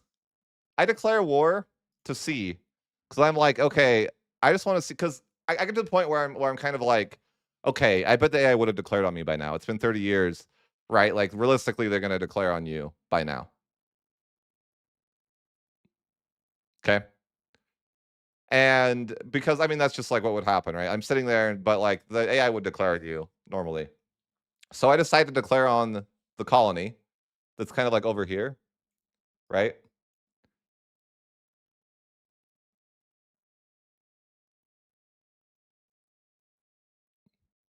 Yeah, but they drastically changed the game. Now, I want you to take a guess. What so, okay, I come with a logic like, "Oh, the AI is not gonna be like, have troops over here, right? So I should be able to go and just, like, crush the colony, right? Like, they'll have no troops.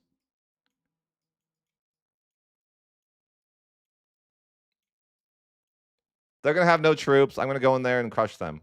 Surely, right? I want you guys to take a guess what happens. What happens in this war when I declare in their colony?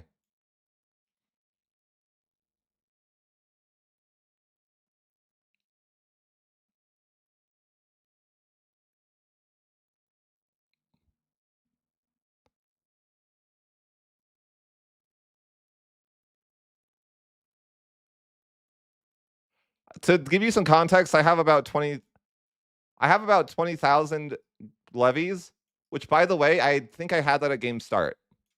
So, like, I literally have, like, deprogressed to, like, the situation that I was at the start of the campaign.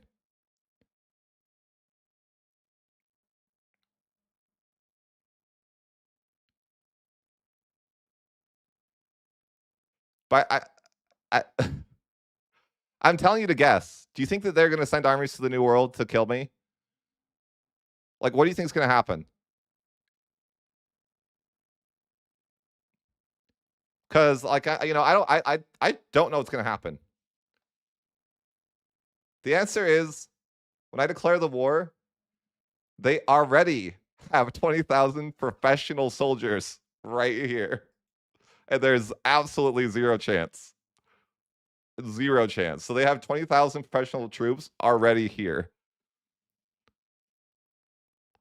And it's just like I'm like, "Oh."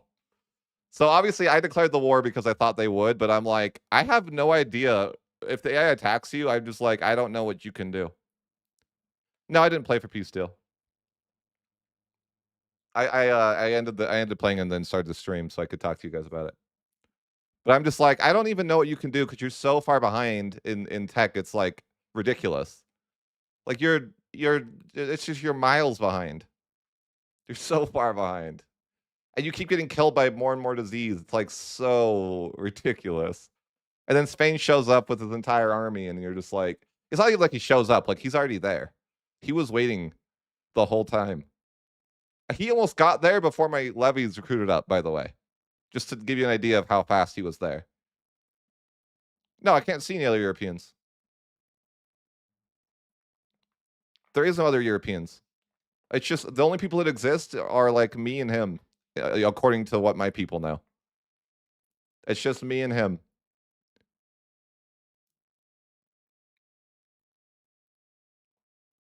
Am I the number one EU5 player? Probably not. No, Journalist has more hours than me by a lot.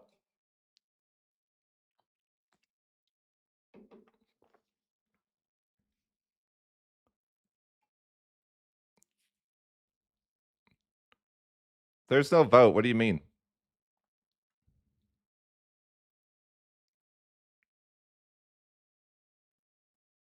So that's why I called the campaign because I was like, I don't even know what you're supposed to do because if the AI actually just attacks you, like I don't even have any clue. Just imagine you're 3 tech levels behind. Like I don't know what you can even do. I think it's GG. Yeah, once the war bug gets fixed. Like I genuinely do not know what you can do. I guess. I guess you could let yourself get vassalized. I don't know. I just like genuinely like I'm like I don't actually know what the answer is. I'm just like I have 0 clue how you could survive.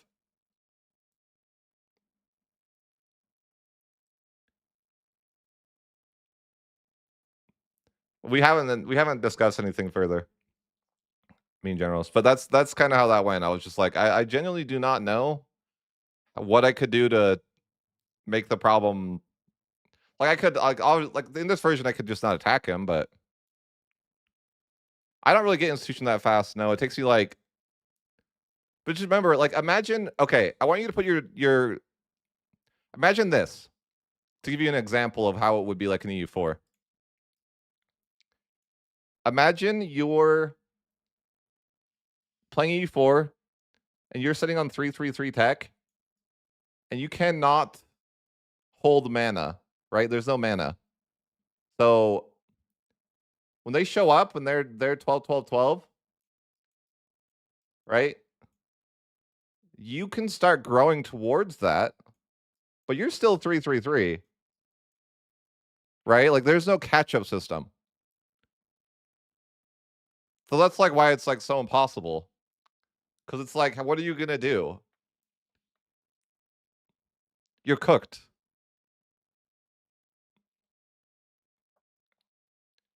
No, I don't really.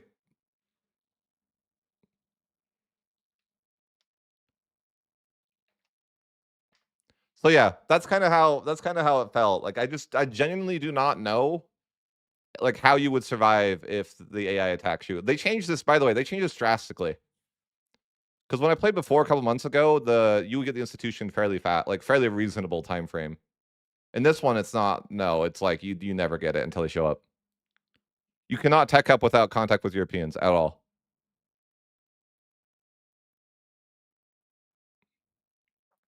There is no catch up system. Yeah, the current one. I played this today or earlier today.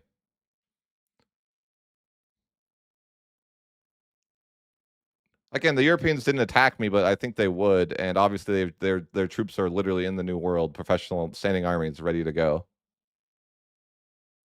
Now, would it maybe like I don't know. It takes so long for you to actually like you have to sit there. Like let's say that eventually I could get some standing armies. Well, the problem is that like in the first age, there's like military tactics, right? Like every age, you might get more and more military tactics. So it's not like I can just like get the new units and it's fine. It's like no, I literally don't. No, I actually, you know what's funny is that I'm actually forced into rivaling the European. You know how in the EU5 you get negative penalties for not. You have to pick a rival or you get negative penalties, and there's literally only one person to rival, and that's Spain. I can't see anyone except for Castile and whatever the colony is called, like New Castile or whatever. And also, I can't even build a spine arc on them really because they have counter espionage. Like so, I tried. It would take me like 30 years to get 20 like any sort of. And I can't get a claim. Like it's yeah. Earliest that Europeans make contact, like 1510 maybe. Yeah, maybe 1510 was.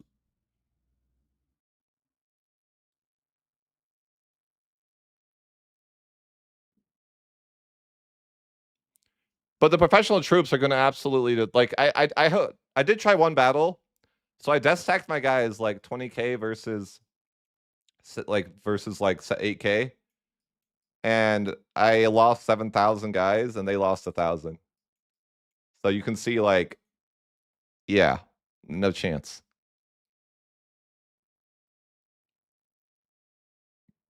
Now, could I build my nation up in a way that was like better? Probably, but I don't think I ever could have solved the tech problem. How many pops did I lose to what? Are you talking about the Great Pestilence? If you weren't hurt earlier, I can tell you that. I had roughly this and lost this.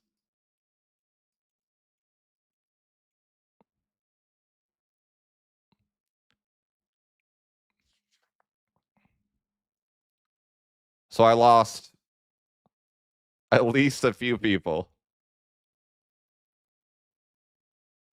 So yeah, I guess the moral of the story is I'm not really sure that natives are possible to survive the Europeans right now. Maybe you could do it. I think maybe the way would be like, I don't know, hiding somewhere, like more so and trying to tech up, but religion like honest if I'm being honest with you, religion in general doesn't do a ton in EU5. But you can pick like one deity here, and I get like a little bit of like population growth. I think like 0.2% population growth. And there's like there's like some events that you can do. Like if you have a certain amount of religious influence, you can like do a festival that gives you a bunch of nice bonuses. So it's my point being is like religion's not like there's a couple nice bonuses, but it's not like that important.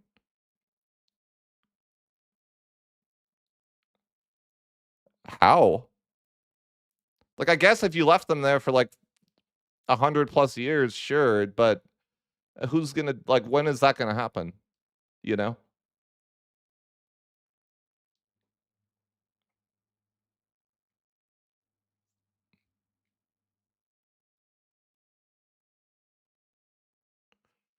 The only time religion was important is when I found that secret religion, and that religion is cracked. Because I mean, but other than that, it's like it's not that important. But I guess you could say the same thing in EU4. It's not like that important.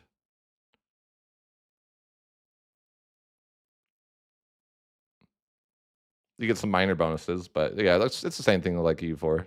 You just you get like a little bit of bonuses, but it's not like a massive thing. I don't think so. No, Arlong.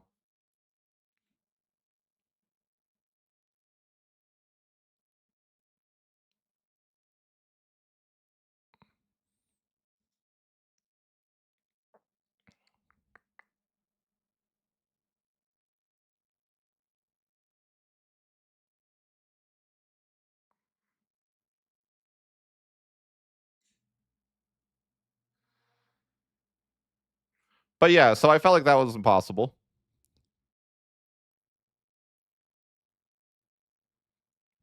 No, I haven't. I haven't gone after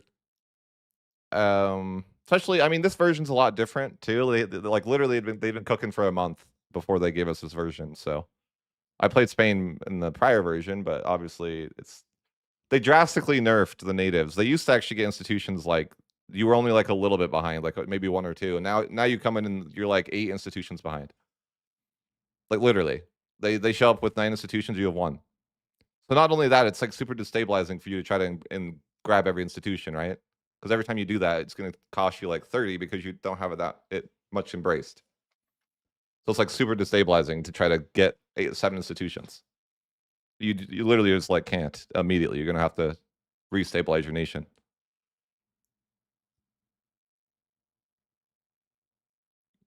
And not only that, like you're that behind, but also, but like 1537 adds 3 more institutions as well.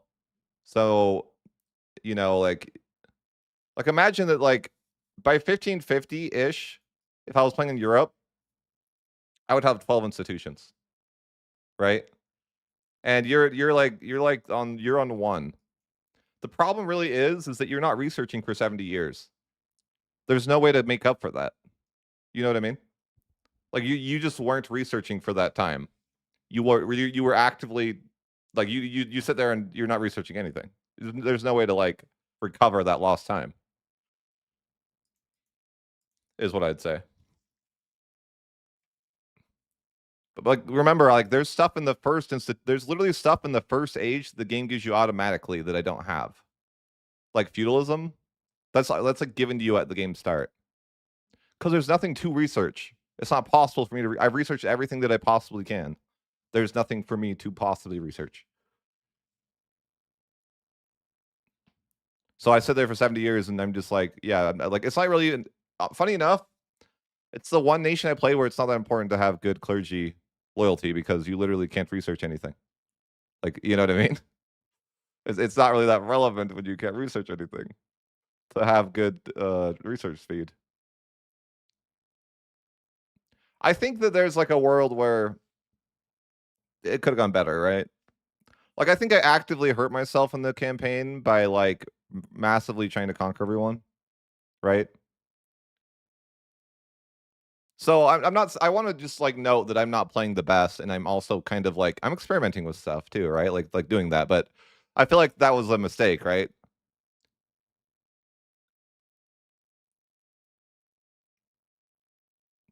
Sort of, yeah, you just wait, but, like, I guess, yes, you're waiting, but, like, building up is waiting's a lot more interesting in EU5 because you have a lot of stuff you do. Like, you gotta, like it's just a different experience, I don't know how to explain it. I don't know that it's suboptimal, it's just not I just did it in a way that was bad. I don't know how to explain it other than that. Like, I think the idea would be no, not really, well, yes. Though, Nick, a lot of times I'll just let the game play while I do a lot of the economy stuff. Like, I could pause, but it's like, I don't really feel the need to sometimes. Like, if I'm building stuff, I won't pause, I'll just, like, build stuff. No, you can colonize, but you can't explore because you don't have access to naval supplies or liquor, because you don't have access to sugar or tin, and there is no tin. I don't even know how that ever like, honestly, I don't know how that ever gets solved. My guess would be that you'd have to get the research to have more range to maybe trade with someone across the world. I literally don't know how you would ever explore, though. I always play in 5 speed.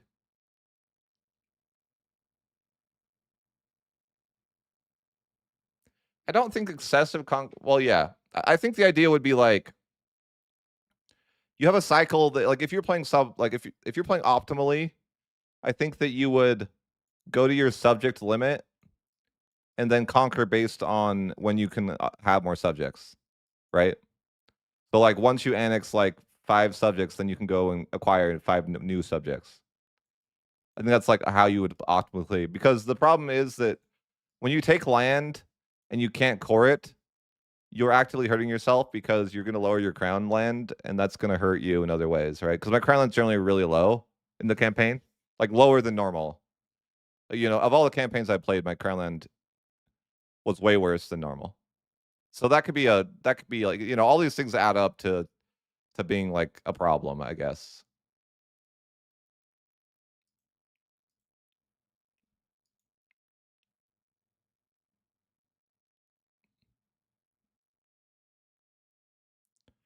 I mean, it just depends on the AI, right? Like, in the games that I played, the natives, like, always would survive because the AI was super poor, or in this version, the AI is super rich. So I think they need to rein in the AI a little bit too, because AI is, like, overly rich. Like, I told you I tagged into Bohemia in 1520 in my Prussia game, and they were sitting on almost 100,000 ducats. Oh, yeah, it's definitely pressed as everyone. You can only, like, I think Conquest is most limited by your diplo capacity at the moment.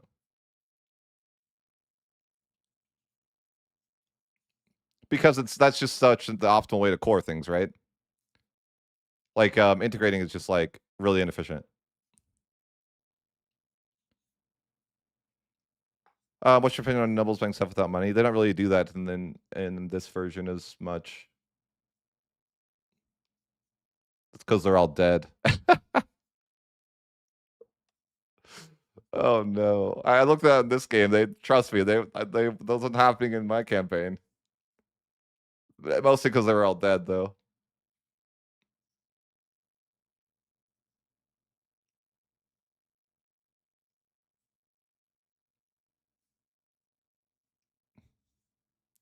No, there's no way to convert because you have to, like, you can't convert unless, like, you have a province that like, how are you gonna get a province that is for one, I don't even know if you can convert without having 40% of your land that way. But for 2, um, how are you gonna get a Catholic province from Spain? Good luck, you know? It's not so simple.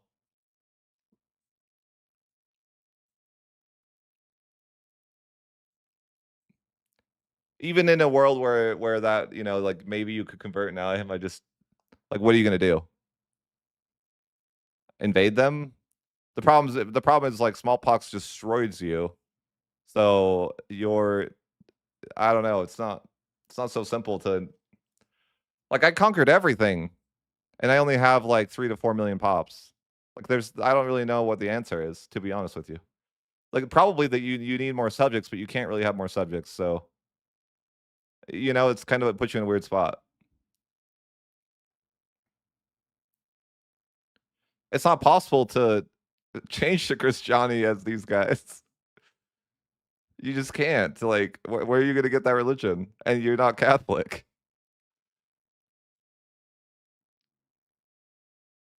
I have no idea, Salim, because this is a new patch and this is my only experience with colonization.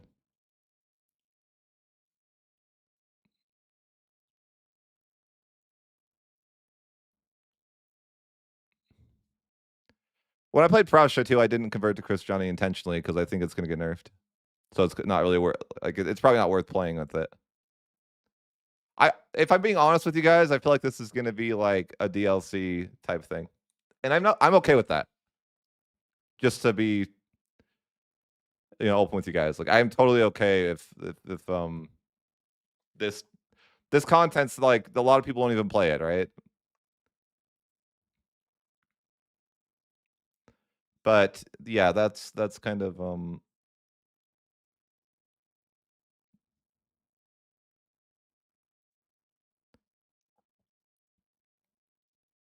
do I think Protestantism should be nerfed? No. I don't think it should be nerfed. I think the only reason I like it is because it makes you not get it's just really good for not getting rebels.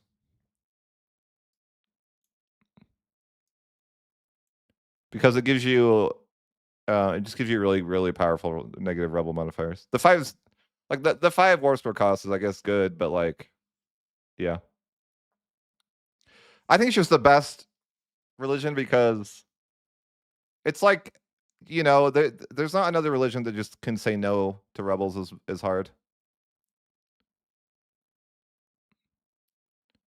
I don't really know the answer to that. The problem though is that you can't really get the institution so they definitely changed the game in a sense that like you don't really get the institution unless they directly border you. So it's like I don't really think it'd be any easier to play somebody else because the second you don't even you're -7 institutions and then they border you and it's like imagine you're playing EU4 and yeah you'd be cooked, right? Like if you couldn't imagine playing EU4 and you couldn't catch up. There was no catch up system. You just like you're so far behind. It's like imagine playing Tiwi or something, right? You'd be cooked. It's kind of how it feels. Like there's no catch up system and you're just like so far behind.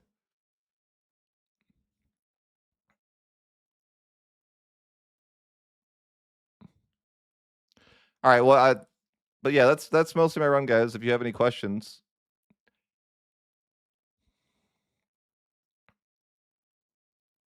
I'll probably get into a video at some point. No one really blobs right now in this version because the war glitch.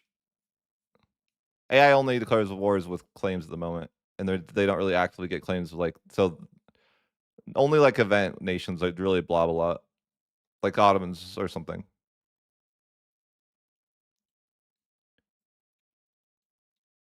Can you use attrition to wear out Spain's armies? Like no, no. You have to actually be able to kill them to do that, and yeah, no, I don't think so.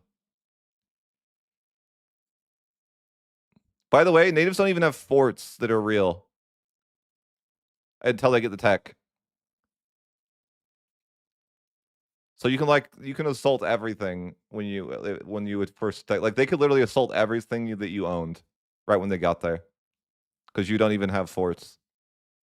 You have like level 1 forts, which is yeah, you can just assault it instantaneously.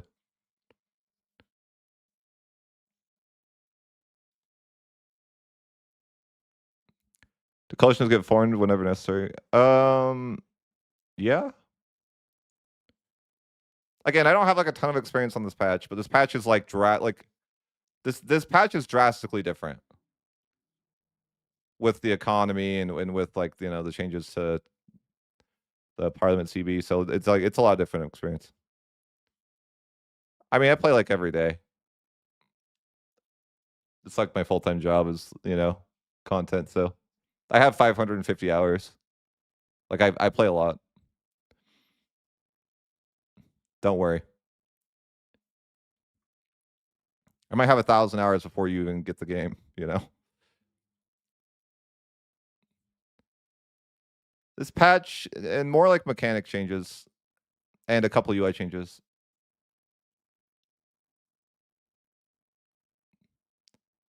Not not really, no. I wouldn't really go to war for resources. Just the way the markets work, you don't really need to like you know how markets work in Victoria, like, or do you understand how markets work in this game, I guess? Like I guess it's kind of weird how markets work, but like resources go to a market first, right? So resources go to a market, and you have if they're in the market, whoever has like the market superiority gets access to that resource first.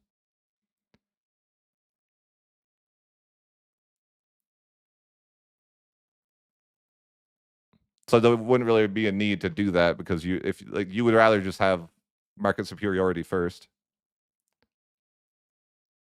Um, yeah, probably.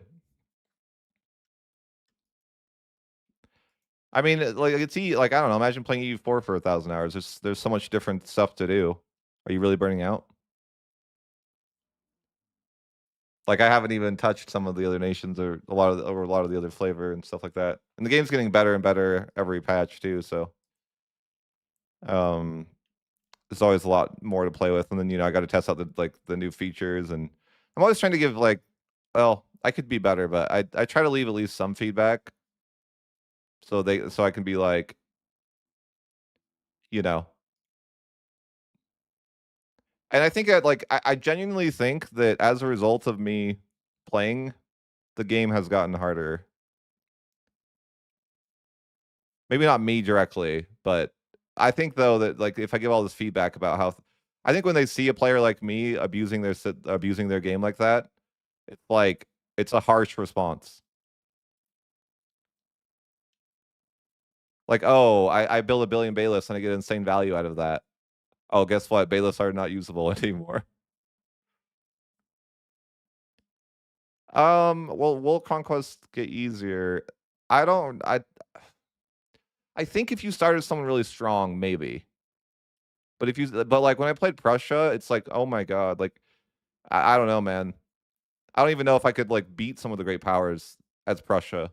They're so like I'm sitting in the 1500s and the Mamluks have like 140,000 standing army. It's like, dude, I can afford like a 10,000 standing army. I don't really know what I'm gonna do against 150,000. I just like this is like the AI. The AI was bad, and now they like giga buffed the AI, and now it's rough. Like I think it's an overcorrection of sorts to be like, oh, the AI is really struggling, and now they are not struggling with their economy. You are, as the player, struggling with your economy.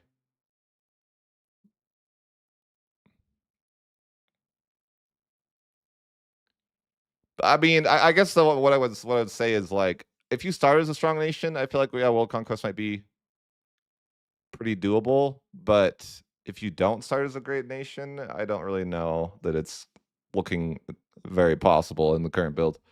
It just that idea of snowball, right? Like I don't know how you catch up to Egypt, who's been cooking the whole game. Like I don't know. It doesn't look so easy.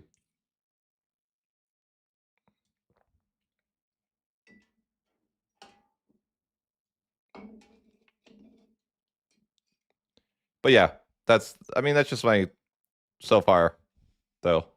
And yeah, again, I feel like these guys are over nerfed though.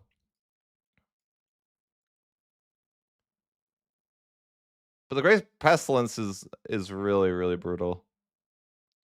And honestly, maybe I just don't know. Everything was so nerfed, it's hard to say. I don't know the answers.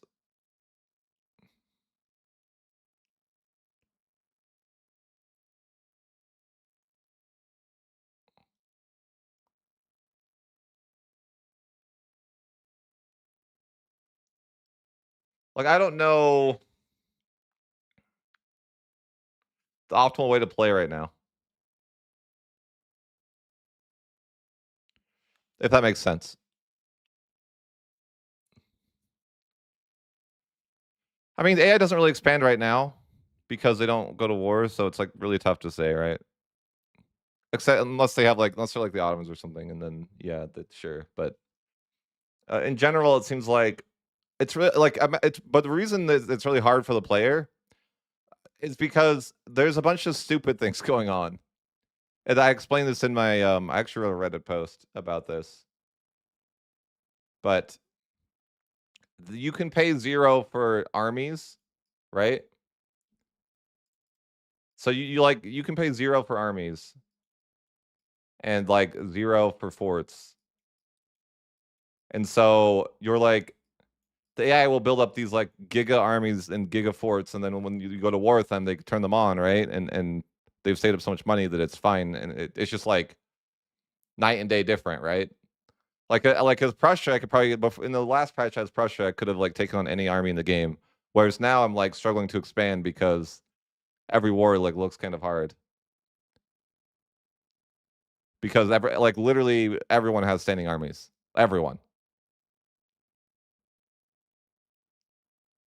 I disagree with this, by the way. I think it's completely unrealistic because why would you these aren't slaves, right? I even made this point. I'm like these aren't slaves. You can't just pay them 0. Doesn't really make sense, right? So the idea though is that you basically just turn your armies completely off. I think they'll probably change this. Like I would hope, right? I think it's an overcorrection of sorts. But I will say like the devs hear us and they hear our concerns and they're testing stuff. Like that's just kind of how it is, right? Like they're testing like they want bailiffs to they want to find the right balance for bailiffs. I think in this recent patch, like you want my honest opinion about difficulty is like it like I don't even I would say that the game went from like very easy to like very hard from this patch. Like people like they like they heard different creators being like the game's too easy and we're gonna get bored, right? And then they like were like, oh, they're like, oh, you think the game's gonna be too easy? And then then they just like massively made it more difficult. And obviously they got to raid that in and it's just it's different. The game is drastically different than it was before. Is what I can tell you. And a lot of it has to do with, of course, economy, right? Like it's literally before it's and I think once they add back maintenance, it's gonna feel really hard if they leave it like that. I would say to the point where remember I'm talking about these sliders, right?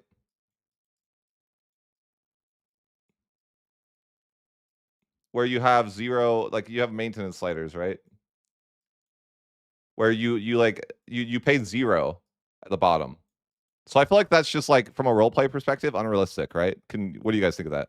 Like, paying 0 for your army, and by the way, your army is just, like, chilling, right? Like, you have, like, let's say you have 5,000, 6,000 guys sitting in Berlin, and you're paying them 0. Like, that's not realistic, right? I'm sure that those people aren't gonna go for years at a time with 0 payment. They would desert, like, I think.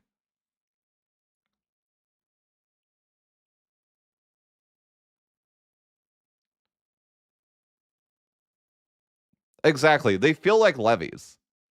I feel like now you have professional levies, essentially, where it's like you don't pay for them, and then when you need them, you pay for them, right? So I don't think it's good, but I think it's okay that we're testing different stuff, right? Like that's kind of what I'm saying is like, okay, before we had the AI in a situation where they have no money and the players giga rich. Now you have a situation where they overcorrected, which I think is actually good for a balanced cycle. I think that makes a lot of sense to do. Just like from my perspective of being like, okay, I'll give you a really bad example. I play golf, and if you want to like drastically change something about your shot, I always feel like you want to like over adjust first and then rein it in. Like that's like literally like I know like you guys that play golf, you're probably gonna be like, what the hell is he talking about? But I feel like it's easier to like over adjust first, so then you can kind of like rein that in. But you kind of like pushed too far in the other direction for a bit, and I do think right now we're pushed too far in the other direction. But I think that it feels a lot like I think the game in general. I'd rather the game like I know this won't be a popular opinion among the community because it's a fact. But I think if the game is too hard, like it's very hard, I enjoy it more, but I don't think the community will. Right? That's kind of like that's why I say I love this patch because it's super hard.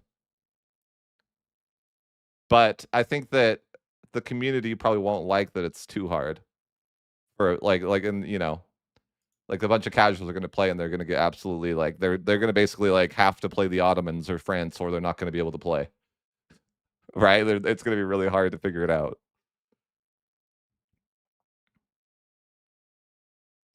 But the point is, it's just like I think that if players don't do the right things, like they're gonna like if you played Brandenburg and you didn't know what you were doing, you're probably just going to die. Like you have to know what you're doing, or you lose as a smaller nation. Um, you're going to die probably. If I'm having a hard time with someone who's played the game hundreds of hours, I just imagine a new player is gonna try Brandenburg and they're gonna be like, "Yeah, I'm not doing that," and they're gonna be like, "Oh yeah, let's go play France. Let's go play like England or something." I don't know. I'm okay with it personally. I think it's fun, but it's just like I ask myself that if I find a particular nation challenging, what does that mean for the majority of the community, right?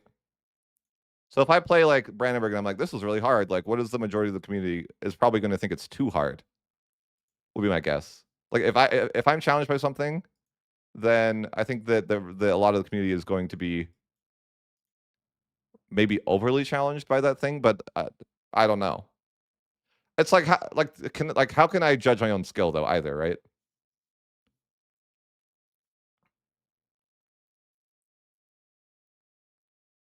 They do. They have added they have added recommended starting nations now in this patch. No, I wasn't playing it very hard this campaign. I've been playing on normal since this update.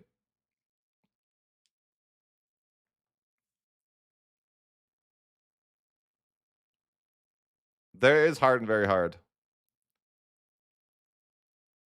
Which other recommendations? I want to say uh Sweden maybe is there. I think like France, Ottomans. I know France and Ottomans are on there, and I can't remember the rest offhand.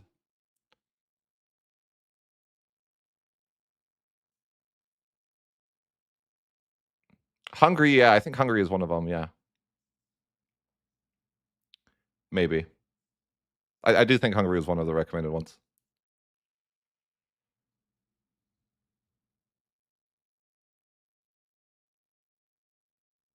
So I mean, I think if the game is, I will say that I think I want the game to be harder than the majority of the community would be happy with.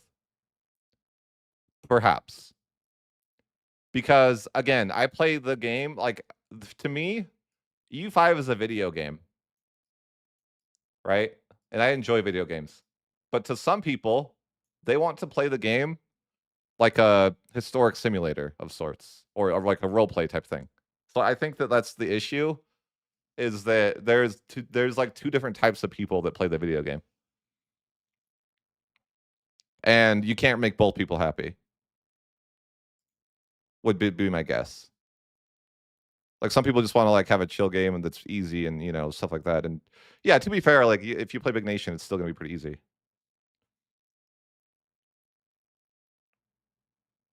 Yeah, it's weird. I don't know why, but I feel like people like flame me on Reddit, especially for being like someone who likes to play the video. Like that I play the game like a video game, and I think that people don't like that. And like I can guarantee you that because they picked me as someone who playtests, like I'm getting a lot of stuff nerfed before you guys get to play with it. I'm sorry, or maybe I'm not sorry. I don't know.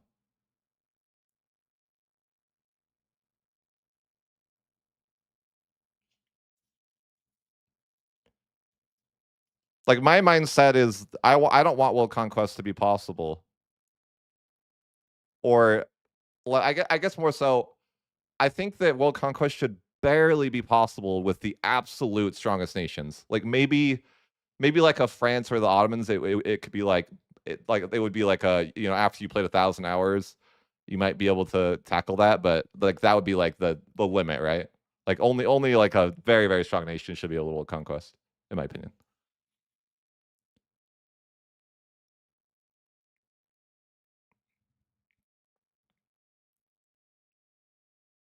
Yeah, exactly.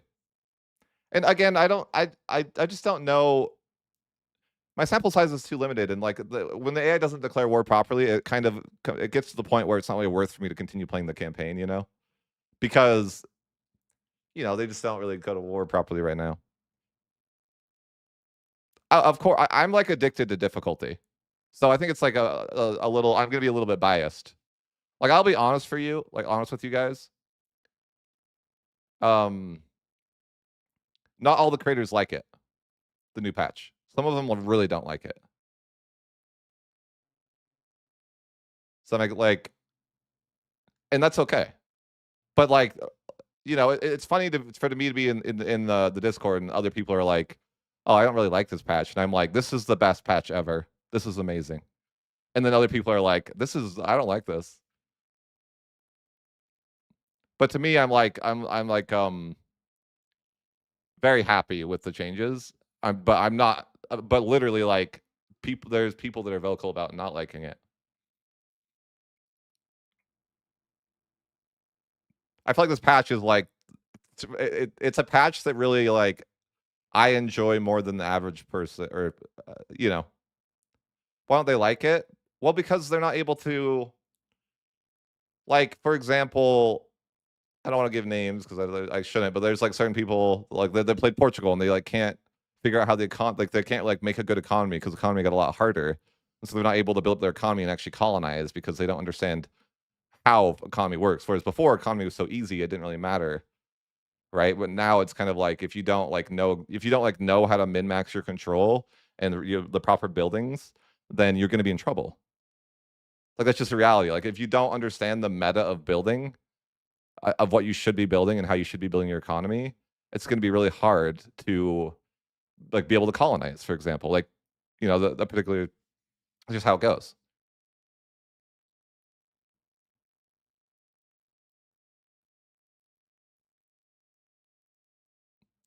Where it's not optimal to give concessions to the nobles.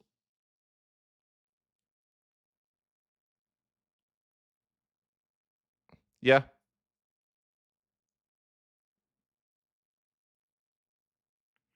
I mean, I'm the same way. Like, I don't really care. It's funny enough, I don't care about giving concessions to the nobles. Like, whatever. Because I'm gonna go to my wars and get that done. I think though, I really should try to play Brandenburg again and play them properly. Because the reality is about Brandenburg is that it's really not optimal for you to go after Prussia or be like, like I wanted to form Prussia, but that's really just not optimal. Because remember, like where Brandenburg's positioned, it like doesn't really make a lot of sense for you to go and conquer Prussia because it's so far away from your capital. It would be more really like so maybe I have to try again and play a campaign where I'm kind of thinking in general, like I don't know. I feel like early impressions say that bailiffs are over nerfed. That's early impressions though. I just feel like I don't, like, get a lot of value out of them anymore. Like, I don't know, 'cause it seems like it's more valuable just to build everything into cities now.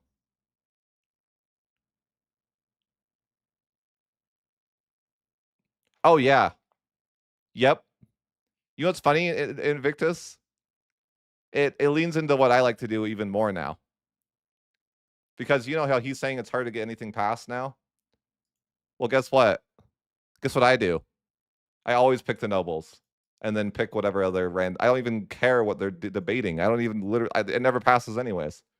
I literally just pick them so I can get the CB, you know? So for my gameplay, it literally doesn't matter. It's kinda funny that he would be like I could see that being an issue for him, though, because I always just pick nobility anyways, because I don't really care what they're passing. The real value for me is the claim or the taxes or the law changes, you know, etcetera. So it's kinda funny. I always pick nobility things anyways. But yeah, like, definitely down here, if you didn't pick a nobility thing, you could not pass it. So I like I tried. Like, if you pick, like, a crown one, like, a crown one has 0 to start with, and I think it was, like, literally impossible, nearly. Yeah. Right, it really depends on who's strong. Ideally, you have, like if you have a strong burghers and a strong nobility, I feel like that's, like or, you know, you have, like, multiple strong states, it's better because you get more percentage. But, yeah, I'll have to try again, and, I mean, the reality is that this is a new patch that is so drastically different from the last version of the game that it's almost like relearning a lot of stuff.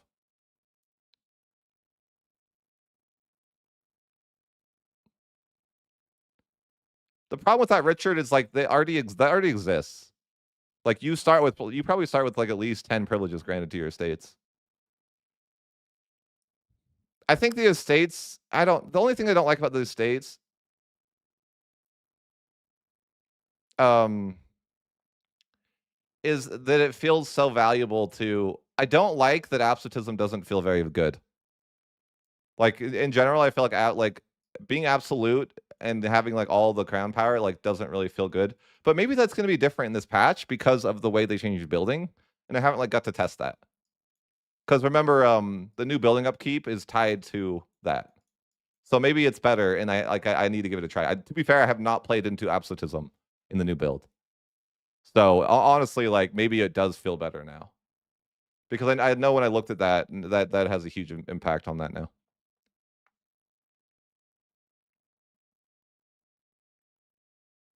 But I'm kind of finished with my my explanation of the run. Sorry, did the individual who won did they pick a nation? I think they said Sweden, maybe. Because I wanted to honor that and make sure that are they still here, or did anyone catch what they wanted me to play?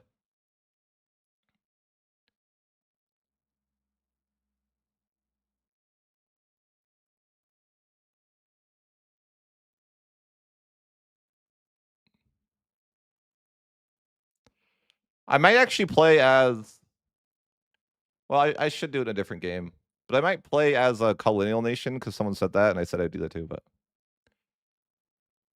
is the person that won here? I didn't. I wasn't paying attention much to chat when they said what they wanted to play.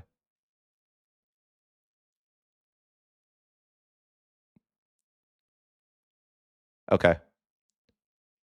But so I mean, again, I just want to stress though, like I'm still learning the game and figuring out what's going on. So, but I do, I think that I do enjoy the game being more difficult.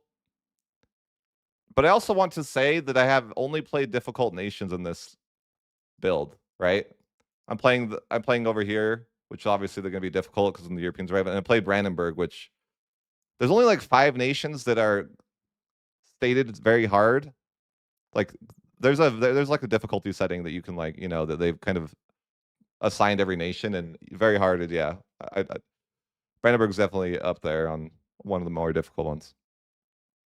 I have not touched the Mamluks, no.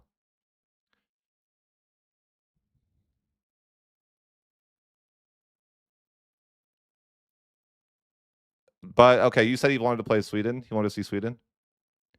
I feel like Sweden is really powerful, but that's probably why I haven't played them. They seem like in a weird spot, but happy to do it.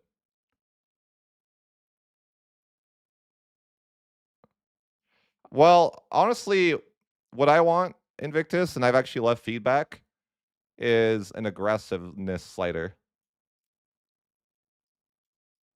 right? Where they'd have something like this, where it's like, here's your historical slider, and then here's your like just the AI is super aggressive slider, right? So this is for the RP historical players, and this is for players that want to challenge, and it's just an aggressiveness slider. That's what I want. So I can move my slider to there, and then people that want more of a historical gameplay can move their slider over to the more historical route.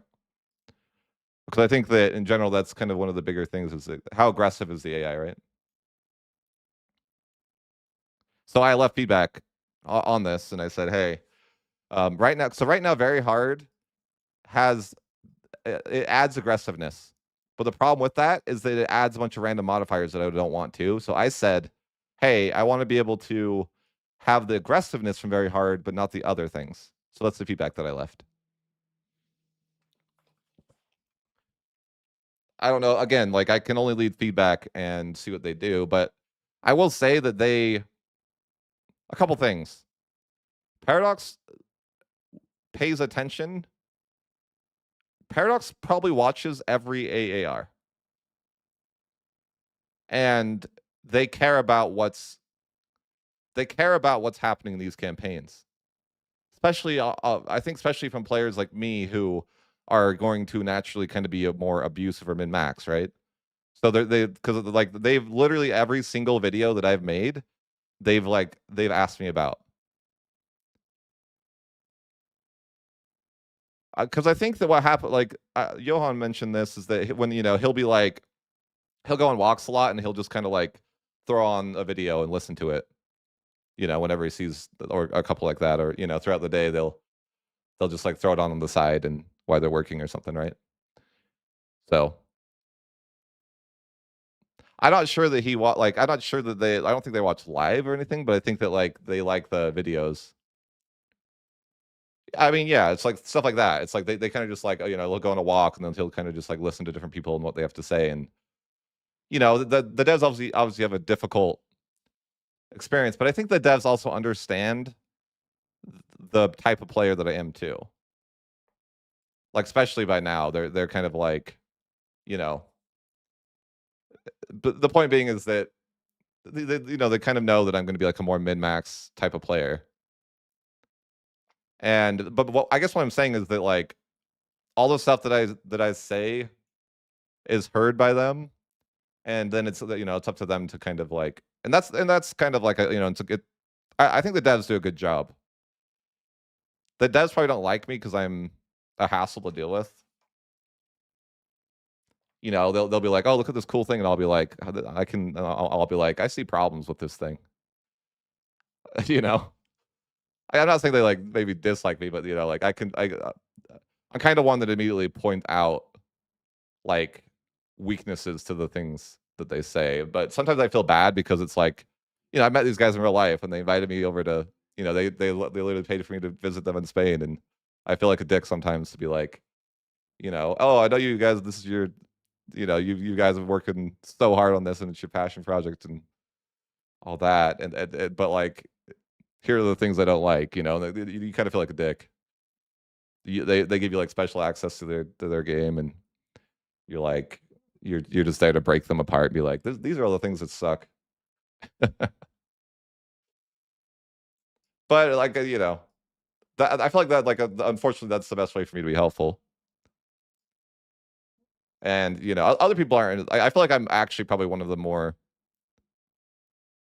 I might be like I'm sure I'm on the high end of like I bring up more issues than most people, or maybe I complain about things the most, or whatever you want to say it, or I ask the most questions.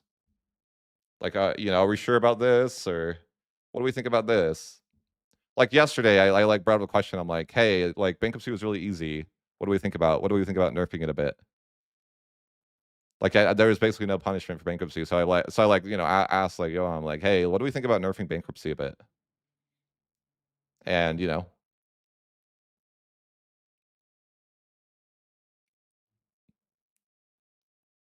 a lot of times it's funny is that a lot of times, yeah, like, sometimes I'm like, "Should I stop trying to get things to be like, for example, rebels are probably too easy, but shouldn't I just shut up?" You know what I mean?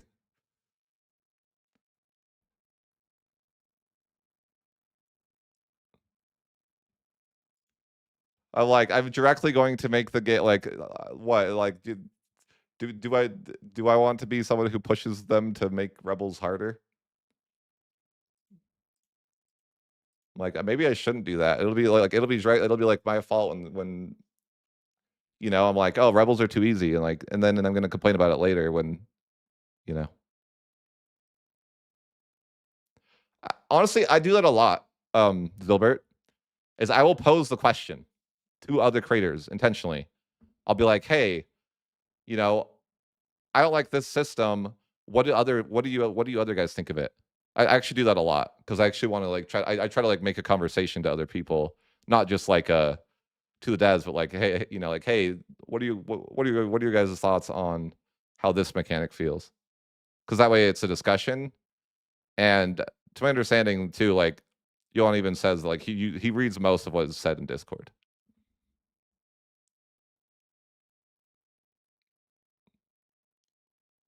Yeah, but I am probably the loudest voice as far as make the game more difficult.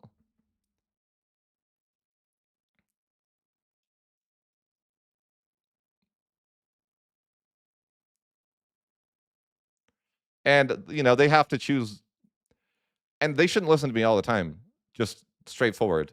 I don't know what I'm doing, right? Like, I'm not saying they should, like, listen. I'm like, it's more of the idea of, like, I like the idea of just, like, them giving like okay, this person said this, let's just, like, look at it and see if they have merit or not.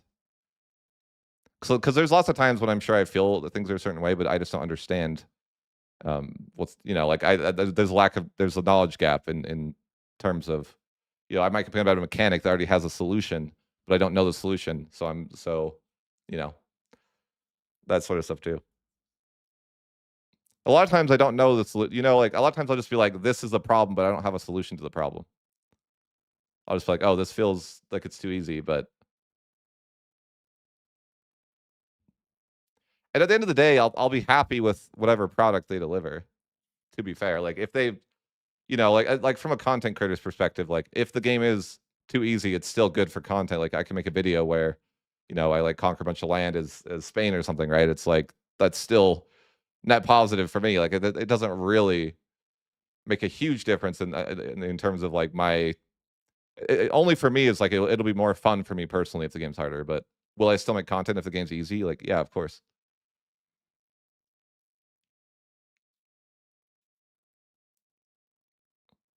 But yeah,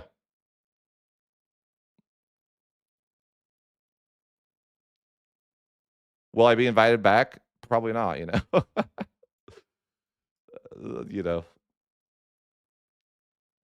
Hopefully they don't dislike me. Yeah, I'll play Sweden next. I'm okay with that. Although I did say I responded to a YouTube comment and said that I would try a colonial nation, so I might need to do that. But maybe, but yeah, I don't even know if that'll be playable. But unfortunately, the AI not declaring war right now is obviously making it like a lot of it's not really like, it's hard to see how the game would really feel and when the AI doesn't really blob, right? There's a glitch right now where the AI doesn't like really go to war. So it's like, other like, they only do it if they have claims, and they don't really. I'm guessing it has something to do with the fact that they changed what Parliament. Like, I'm guessing there's maybe just like a something like the AI was coded to pick a CB that no longer exists because they changed the Parliament CB. I don't know. I'm not a coder. I'm just guessing. I got declared on multiple times too, though. Like, yeah, other people have said that too, but I was playing Brandenburg and I got declared on Poland like 4 times. So I don't know. Maybe that's just because they get claimed. I don't really know how that all works, but yeah, I've actually had the experience too where the AI does declare me, but other creators have said that AI doesn't so yeah.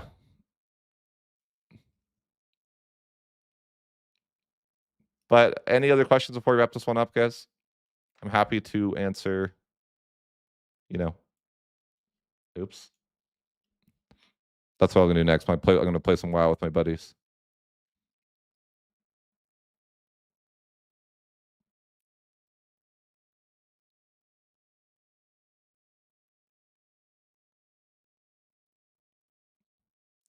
No more EU4 content. I don't know. It's just kind of hard for me to do EU4 content when I'm like I genuinely want to help them make the game as good as possible. And I feel like I have an opportunity to do that. So it's hard to do EU4 content in that mindset, right? And funny enough, actually, these live videos that I make, they actually make a lot of money because a lot of people like them. Just being like transparent. A lot of people tune into these live AARs. But what kind of content yeah, do you guys want to see? I've kind of lost interest in EU4 as well. Like I'm not gonna lie, it's like a little bit difficult for me to be playing in this in even playing in Parabellum's hard for me because I'm like so rusty. Like I haven't touched EU4, and then to try to compete is kind of rough in these tournaments, right?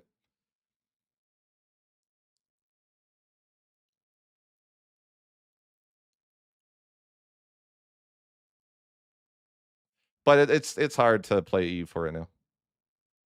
Like I don't know. Imagine trying to play EU4 and then you have access to EU5. Like you know what I mean? Like put yourself in a scenario where you have access to EU5. It would be difficult for you to do that. Especially when it's actually like I think financially these videos actually make more money. Funny enough, talking about EU5 is probably makes me more money than playing EU4 at this point. And if I can make the game a little bit better before launch, I feel like that's cool, right? Like actually I'm in a position where I can actually help the developers. Um is it that good or more of a it's I don't know. Honestly, I couldn't tell you. Like imagine like let me explain to you this. Like I could be in the honeymoon phase. You know what I mean by that? Like I could be just so like loving the game because it's so fresh and new and all that. So it's hard to say.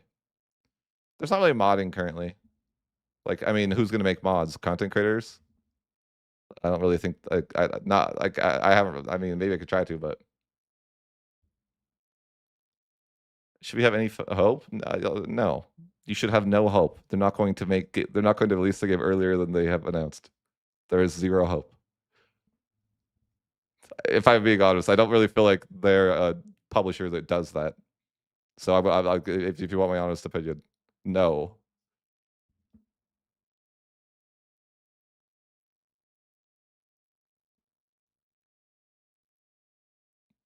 No worries. No, yeah, it's just not the right genre for that. I don't think they will give any sort of early access. Will they push back the release date? I don't know, but I don't think so. I think that, like, honestly, I will tell you as someone who has seen the like when I had the month before build, I wasn't very optimistic that they could hit in time, but with this build, I'm pretty optimistic. Like there isn't I feel like there is not like the game is pretty close to being like in a decent spot. Like obviously they've made it much harder and that's why I'm saying that probably because, you know, um yeah. And you know, I'm there. It's also just like super like it's gonna be great that they're gonna treat this thing like their baby. Like I don't know what else to say than that. When it comes out, if there is major issues, those issues are gonna be fixed so fast. Like this is Paradox Tinto's like, you know, this is their big project that they've been working on, and it's the whole like their freaking company relies on this doing well. So I think it's gonna get a lot of attention too. So if things aren't great on release, like that's gonna be quickly fixed.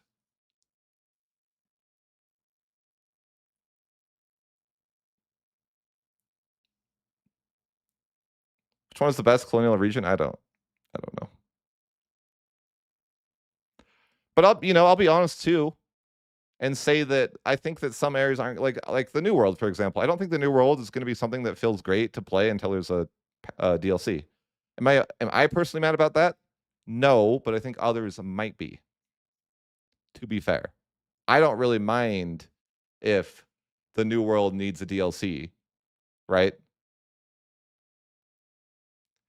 I think not. Like obviously with the AI not attacking, what I would say is that the game has the potential to be very, very good by release.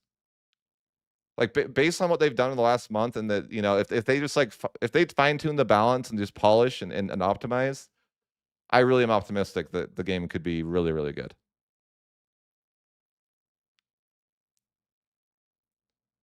The building, like there is certain, I would say that like there is things that I don't like about the game, but like for example, I don't really like the combat system in compared to EU4. But the game, but the building is so much better that there's other areas of the game that make up for that, if that makes sense. I think that the whole Bela situation is interesting right now. But I have to be honest with you guys and say that yeah, there's if you don't the content's focused around what's popular right now. So if you aren't playing a nation that is a popular nation or one that has a lot of focus on it, there's not going to be a ton of flavor. That's a fact. Like I don't think there's any flavor in the New World. Am I okay with this? Yes. Are you going to be okay with that? I don't know.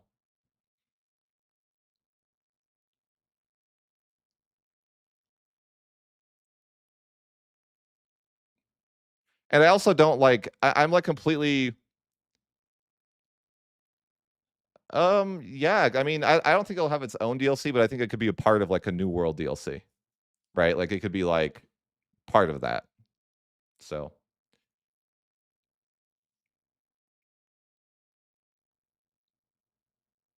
what I'm saying though is that this latest patch has drastically changed my opinion, right? Like they had we were several weeks behind on what they've been working on, and seeing what they've been working on is as it's been wow, that this is fantastic. This is looking like it's in the like am I saying that for sure they can hit the landing? No, but I'm saying it's within reach. Like for example, having that zero maintenance thing is stupid, I think, right? Like having zero maintenance for armies is bad. But could they fix that before launch? Oh, absolutely. And I think they will. Does that mean they will for sure? No, but you know what I mean? But is that something that's super easy to fix? Certainly.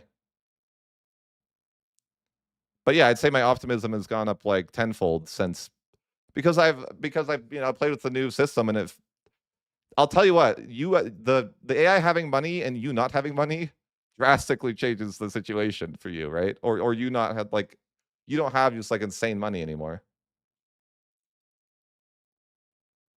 The Colombian exchange is something that you probably most players won't even get to. That's giga late game. If I'm being honest, I think that's 1700s. I didn't play with the launch of Vic 3, but to my understanding, the Vic 3 launch is pretty poorly received. So, yes, I think that I think the biggest concern that I have that I don't know the answer to is how um like I have a top end PC and the game runs pretty well. But if the game doesn't run well but majority of people do not have a top end PC.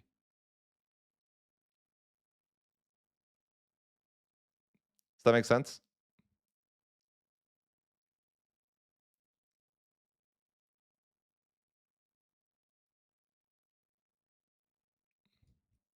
So I would be worried about that.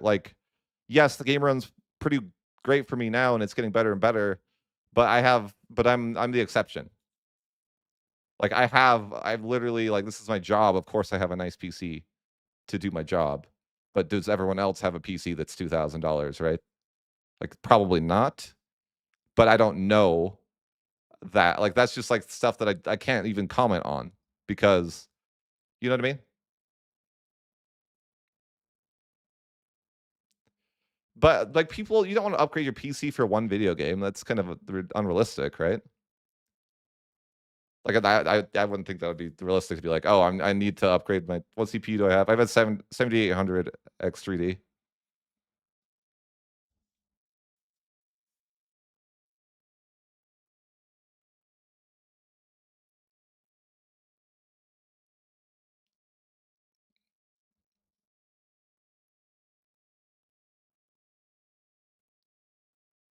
Again, I just don't speak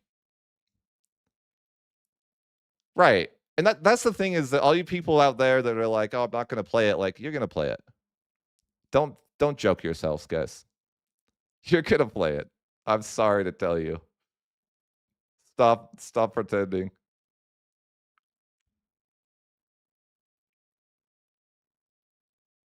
Iron Man mode gives you Steam achievements or achievements in game. I don't really know how that'll work, to be fair. That's like they kind of haven't like we don't have access to the achievements, but to my understanding and everything I know is that you will have to play an Iron Man mode to get achievements. Like they're not doing the whole CK3 thing where you don't where you can like add mods, right? Like like Johan is pretty strict about that, and I think he's going to stick to his guns on it. If I was to be just transparent about that, you have to play an Iron Man mode to get achievements in EU5.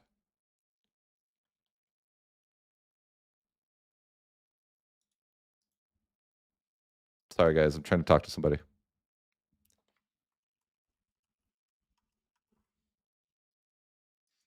I'm gonna play some WoW in a second with my buddy, but I'm gonna see if they're around. Because you guys, I mean, that really is all my run though. If any last questions you guys have about the game though, or anything you want me to like specifically test, I'm happy to do it. Again, though, I don't know. There's a good question though. Is like really like okay. I just want to talk about the characters because you bring that up. I feel like they are underutilizing characters. Like it feels like they took all this time to make characters, but you don't really interact with them.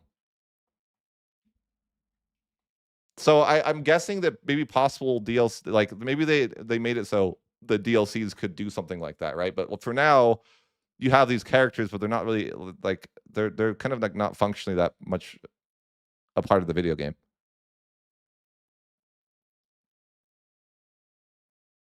Japan is not working as intended right now, so it's not really like possible to do anything. Like that Des has come and said that too. They're still polishing that. Like it literally does not work.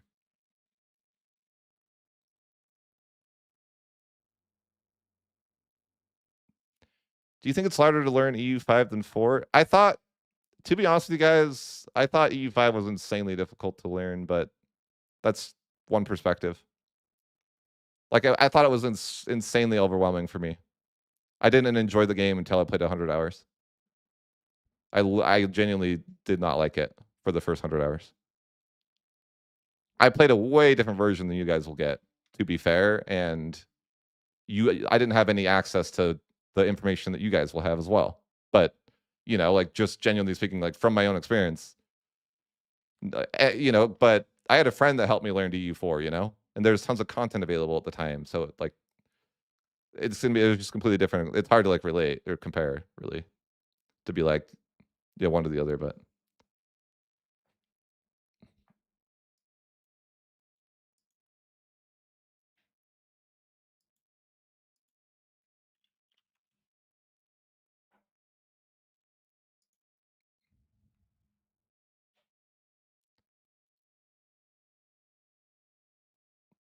I feel like also though, like I might just be like I think that my issue was I don't know. Like I'm focusing too much on the like I don't know. Like opening all you might think when you learn like oh you want to open all the menus and like figure out what's going on, Where it's like I feel like that you genuine like, I don't really know exactly what playing tall is.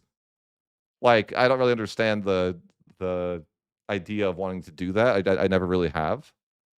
But I feel like in general, you build your nation to a pretty tall style of nation.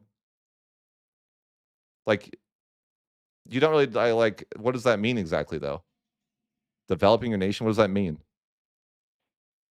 Like, why wouldn't you do that anyways as a wide player? Like, you know what I mean?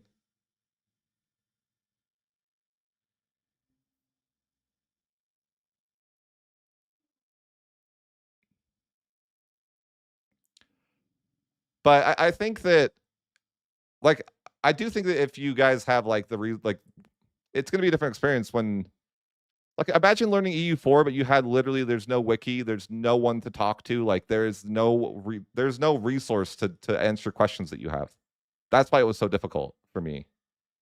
Like where like that's just kind of the like, like it's a probably a unique experience that you guys, you won't be in the same scenario, right? Like if you can't figure something out, you could probably figure, you can look it up. Like for me, there's nothing I could do. So that's why I think it was so confusing to me.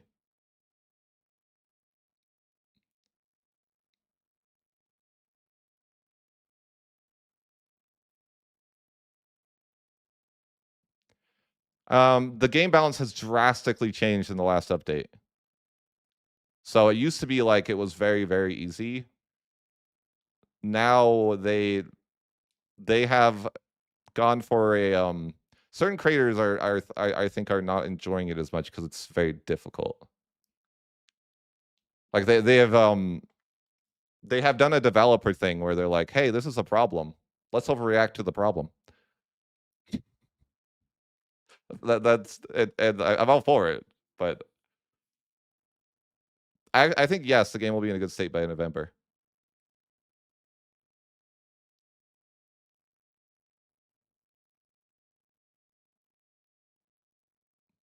I think characters though, I think are going to be something that balance is hard, yeah, for sure. And again, it's hard because there again, I mentioned this earlier, but there's a different type of players. A lot of players in EU5 want to like role play and they want to like, like simulate a historical scenario. And then there's some players that want to play it like a video game like me that they don't really care to have a historical simulator. They want to just play a video game.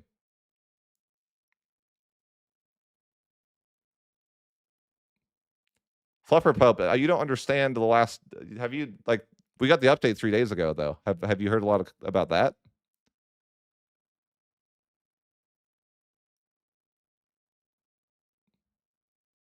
Because the game is drastically different now.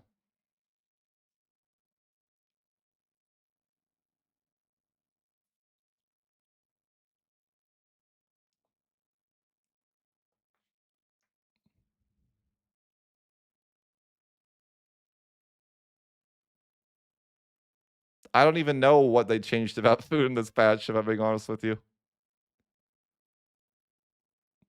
Yeah, the AI doesn't deck, but man, like, what my point is though, Fluffer Pope, is that it's not hard to make the AI a little bit more aggressive. I don't think like in 2 months it's not hard to be like it's not hard to make the AI just like declare more. I played very hard, and the AI declares more. So if they just allow an aggressiveness slider like that, like what my point being is that I don't think it's like that hard to fix it. I don't know, Spooky. I think that if people, I think it depends on how much people like research beforehand. Like if somebody watched a video of me playing beforehand, I think it would say them like they would like the game a lot more because when I play the game, I'll probably play it very much like EU4, and it'll feel very familiar with the people. I think the reality is you can play the game very. There's a lot of stuff you can get overwhelmed by, but you can also like, I guess like it's you can get overwhelmed, but you can also not do that. Like, I think that everyone should just automate trade and not like early on. People should automate trade and learn the other mechanics first. I mean, I'd still automate trade because I'm not. I like I'm it. I'm not that min-max about it. But maybe that's something that I would do now that the economy is harder, but yeah. I don't really know. I don't feel like food is I haven't noticed any food changes. I will be honest with you.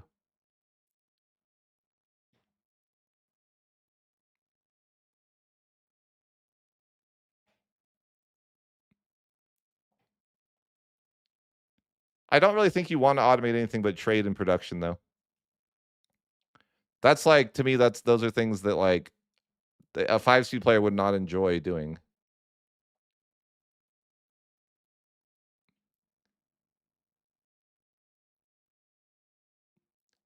And if you want that, Richard, that's totally cool. I'm mostly saying from the perspective of an EU4 player, I would recommend automating trade for the first little bit while you learn the other mechanics first.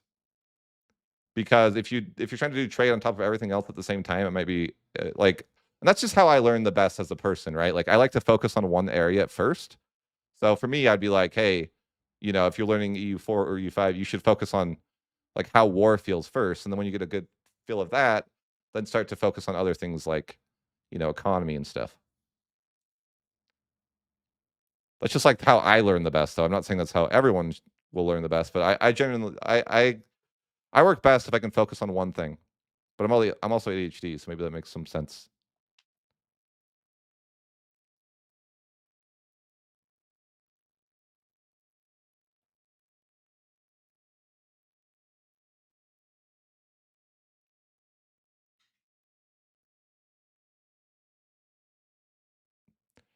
I mean, that's the policy, right? Like, we're not allowed to show gameplay.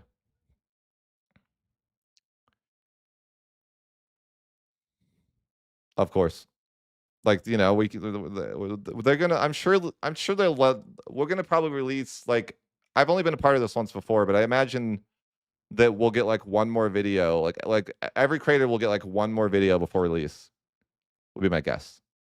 Again, I don't know. I'm not basing this off anything I know, but I would say at the very least that we will be able to like, before release, all everyone will be able to release just and not like a lot of videos, just one, would be my guess. Everyone will have, like, a sponsored video that they can do and that sort of thing.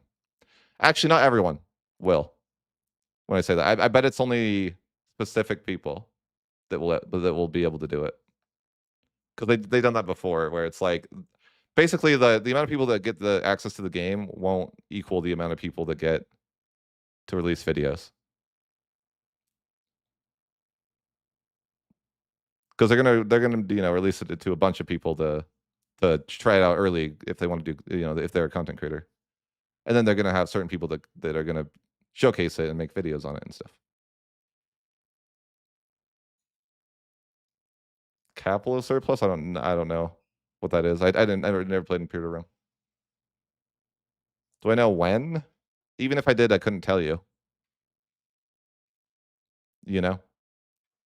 Like, yes, I do know when. Does that help you?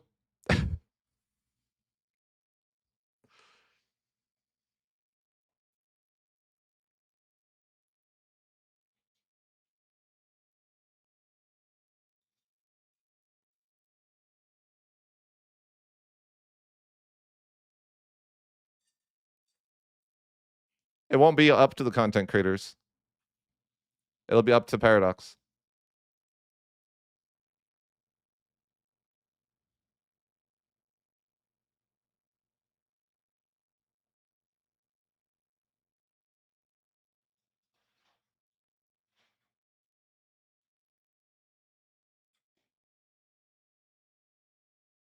Yeah, no, I mean that's just what I think though. I mean, would it be cool if they did a multiplayer type thing beforehand? Yes. I have no idea if they'll do it though. And I think that I heard multiplayer is getting better and better, but I don't know and this is kind of just the thing, but, like, generally, I don't know how well it will work cross continent.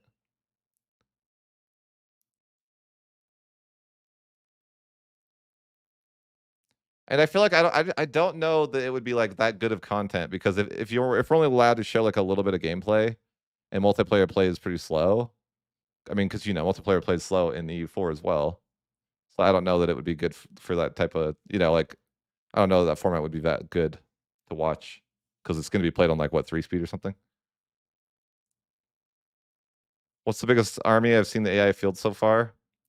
In this new patch, the Mamluks have 150,000 standing army in 1,500,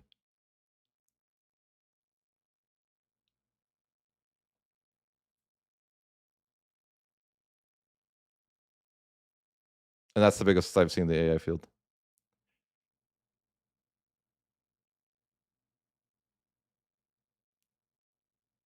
Like, that's a lot is true. And I think, like, Bohemia had, like, 80,000 guys. So, before again, I think it's an overcorrection, as I said, like, before they had no standing armies, and now they have, like, such large standing armies that I don't even know that you can win. Like, you know?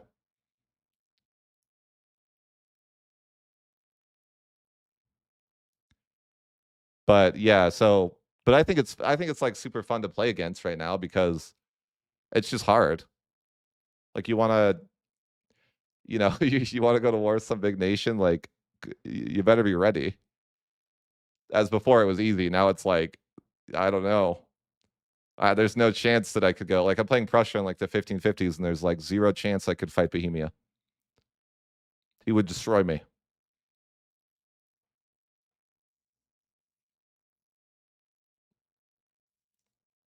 I don't really think that's necessarily true, though. Like, in fact, I actively think that's wrong. Like, I have played against levies. Like, no, the levies get destroyed still. Like, I have fought in the levies. Levies get smashed. But that doesn't matter because everyone has standing armies. Like, but yeah, that's my experience anyways. I haven't had the experience that levies are strong. They're stronger than professional soldiers. But I've also struggled I've struggled way, way more than normal to have decently sized standing armies, you know?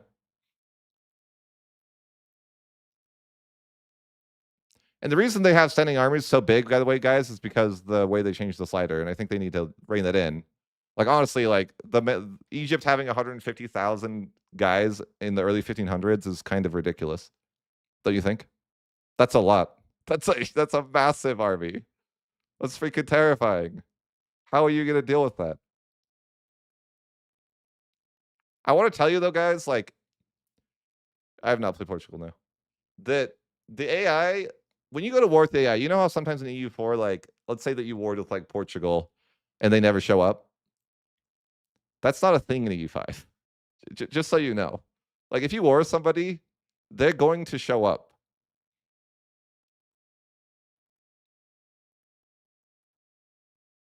Can you read the chat? I do sometimes.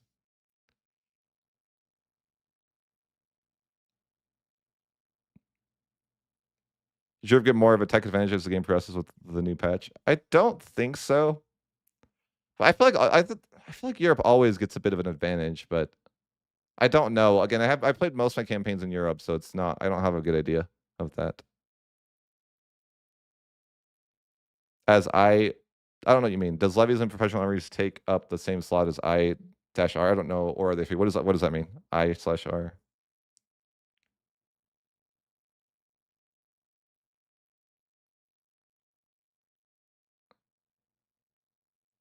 I've never played Imperial Rome, so I can't answer any questions related to that. It will not be possible for me to answer any Imperial Rome based questions.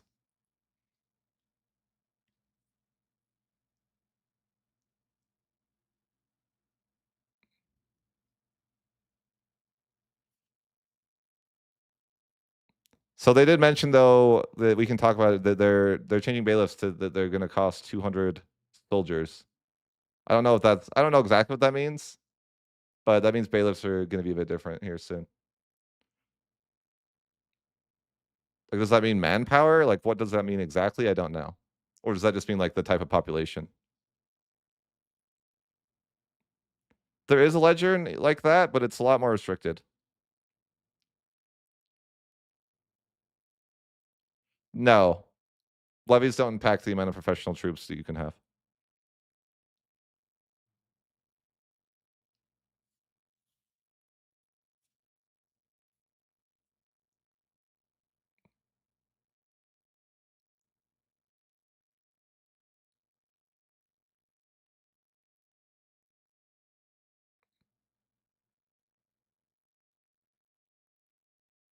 It sounds like there's a lot of imperative features in the game.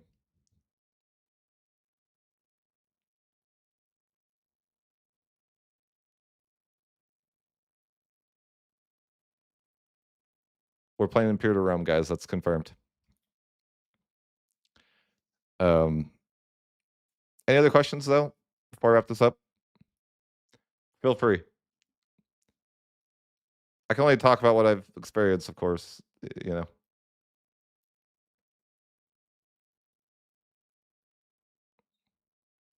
but I mean, there's topics I could talk about. There's things that I don't like, but I kind of explained that. Like, I don't like the coring system. That's one of the things that I would say is not my favorite. Are pops and food production supply more insignificant? Do you think?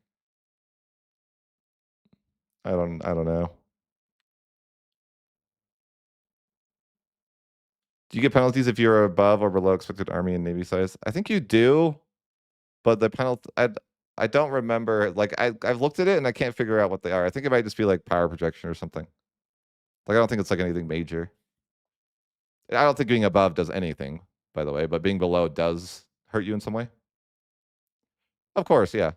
I'll make plenty of tutorial type videos, and I think my tutorials will be more. I'm going to focus on how you can play the game in kind of like as an EU4 player. How would you play the game? And I'm sure generalists will make more of a like how to play it like you want to play Vic 3. Does that make sense? So I'll probably be like a more like wide type of tutorial, and I'm sure other people will do different type of tutorials. But that will be kind of how I focus my tutorials is that. But you do need to know how to like you need an economy to have an army, right? So it's like you do need to understand.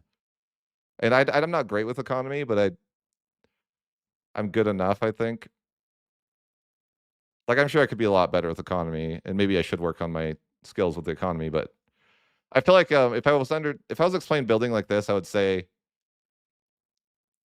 it's very valuable for you to have a lot of control, and and I'm very good at like I understand exactly how to get high control, right?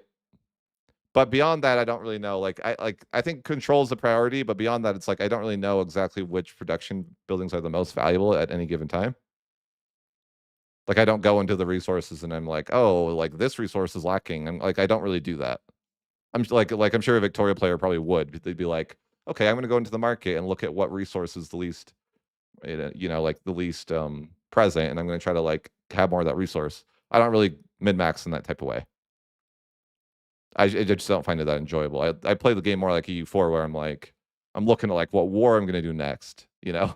Like I'm keeping my economy in a decent place, but I'm not like over fixated on trying to make it min max. Like I'm not gonna move my capital because it's more like there's like it's in better train. Like I'm not like I'm just not min max in that way. Do you think that UI is fully cooked? No, they're making mass changes even from month to month. Like there's like massive, really nice UI changes from last month to this month. So I think there's definitely still room for those to change. Like there's been like a rework to a lot of different UI elements in this build that I'm playing. Can't show you, of course, but they've been nice. My favorite is the new freaking P screen. It's so nice. It's so much better.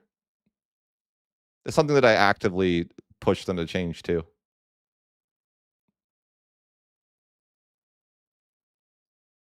They've actually told me too, like, hey, we changed this based on your feedback. Like they said that to me at one of them.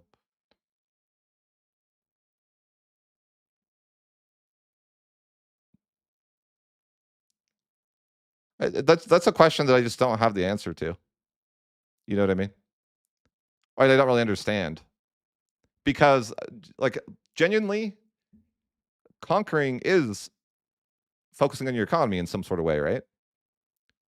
If that makes sense, like that is actively making you more rich. So it's like, but like I like in terms of Victoria, like, are you constantly building? No.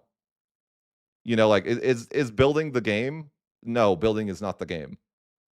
Building is something you do in the game. Where I feel like in Victoria, like building is the game.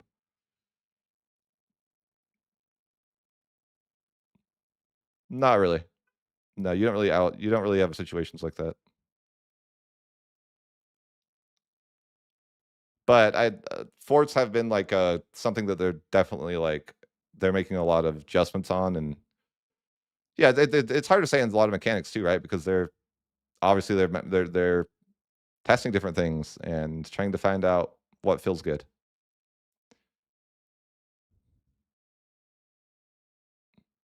That's what I'm saying. Vicky 3 is like very much about building, where it's like in Vicky 3, you're like actively trolling if you're not building something at all times, right? Because you have a construction sector. You can only build so many things at a time. Well, it's not really like that in EU5, right? You can build as many things as you want. Like everything can. There's no such thing as like, you know what I mean? You're not like taking. It's not a negative penalty to you if you're not building at all times. Where in Vic 3, it's like you're actively trolling if you're not building at all times. So that's why I say Vic 3 is like about building. In fact, I think it's like actively advantageous for you to not build for a long time, because then like the price of something will go, down, and then you can build all at once, and you like actually get value from being lazy. Can you focus on getting specific resources with the sole goal of improving parts of the economy? For example, I saw some players focus on getting cannon foundry support army. One thing you like, so the best thing that I've seen that you can do in terms of like going after specific things is not going after specific resources, but going after specific nations. Like for example, if you go after Lubeck in as Prussia, you tend to get a lot of value because you can force them to divert trade, and they have a lot of trade power. It's not trade power, but it's like trade. I forget the word, but basically, like that's the biggest value I can see of like specifically going after certain things. Would be like specifically going after people that have the high trade, and it's what's the word? It's like trade priority, but that's not the word. But maybe you guys know what I mean. But if you go after people that have high trade priority and you can take that away from them, yeah, there's a lot of value there. That's the one, trade advantage. So it can be pretty wise to go after people with high trade advantage in your market so that you can take that trade advantage for yourself. There's a lot of money in that.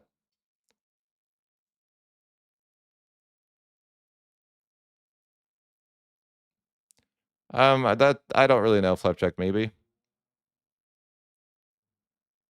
I'm not super into that type of stuff though. I'm sorry, like but some of you are probably looking for generalist, and I'm not him. I like to attack people. And yeah, I don't really know. I haven't engaged with it.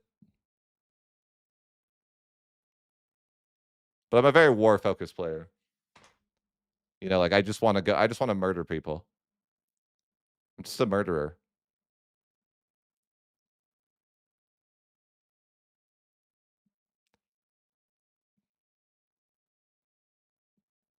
I think though, I think there's a lot of value in I think if you were to min max the game in terms of like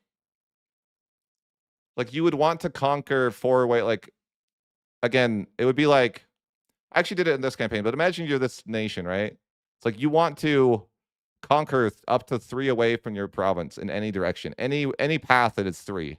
So that's 3, 1, 2, and yeah. So anytime you can draw a line that's 3 away from your capital early game, you want to go there. Like that's the land you want.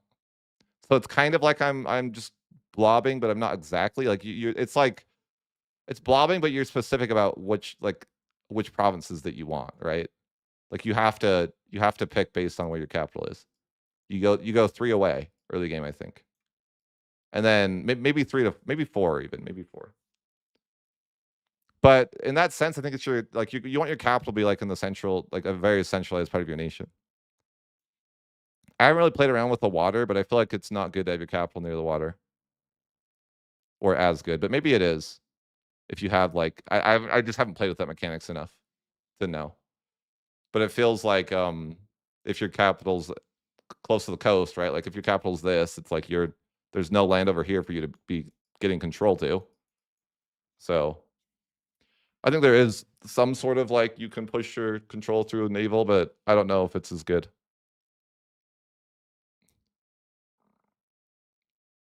But you can't build roads across the water, right? Just a fact.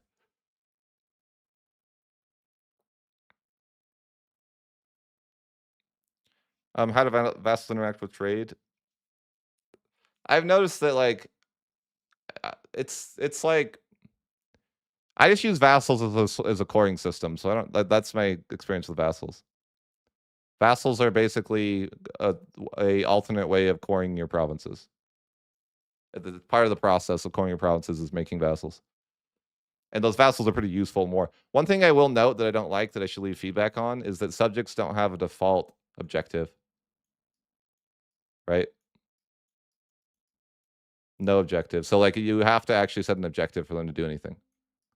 I meant to leave feedback that I like it to have a default objective, but they'll literally do it's like they start on passive essentially.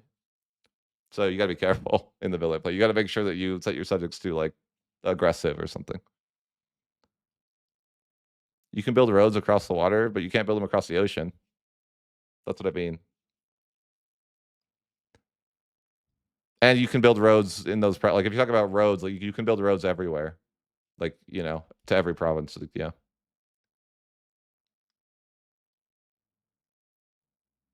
I played Korea, they're the easiest nation in my life. I got pretty bored pretty fast. That was the last build, though.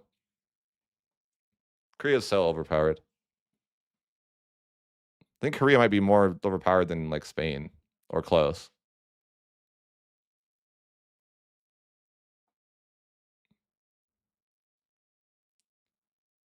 That was my experience.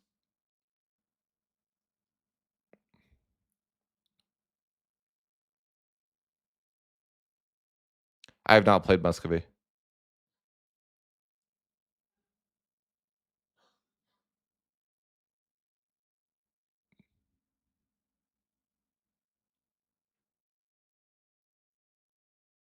Does the game have some sort of photo mode or cinematic mode? Yes, there you can press. I don't remember the hotkey, but there's something that makes it like it takes away all the UI and it just is like a cinematic mode. I want. Someone told me it once, but I can't remember offhand.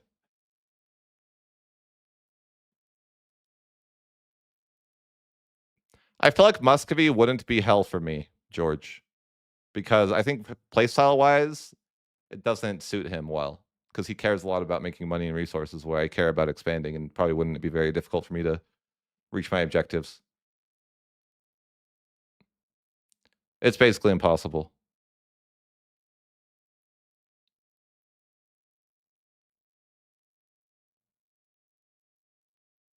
Just watch people like my recommendations if you want to learn EU5, just watch some videos beforehand. Find a creator that resonates with the way that you want to play and watch a lot of their content. Would be my recommendation.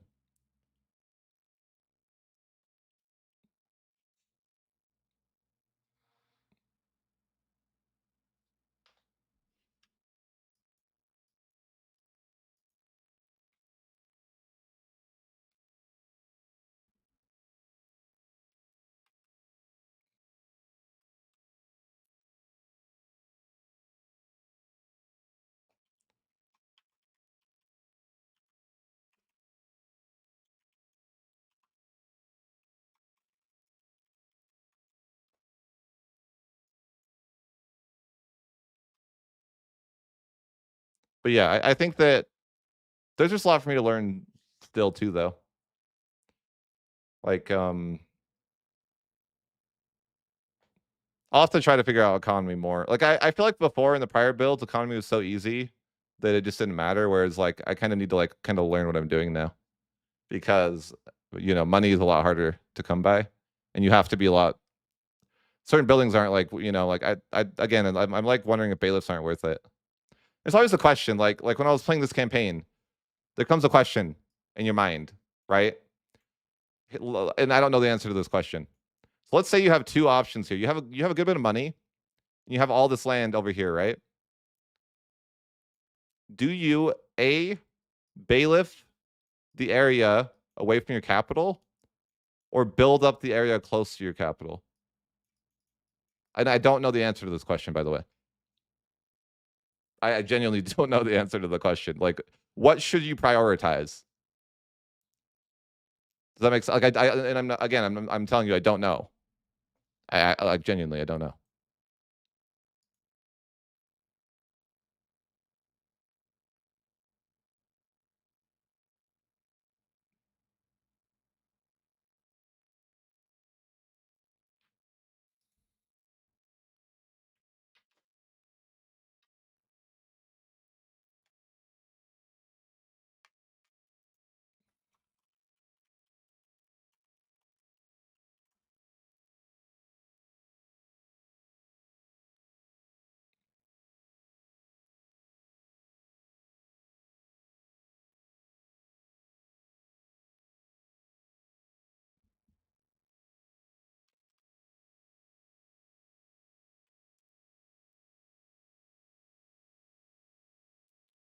Oh, vassals are much stronger because you can have more of them.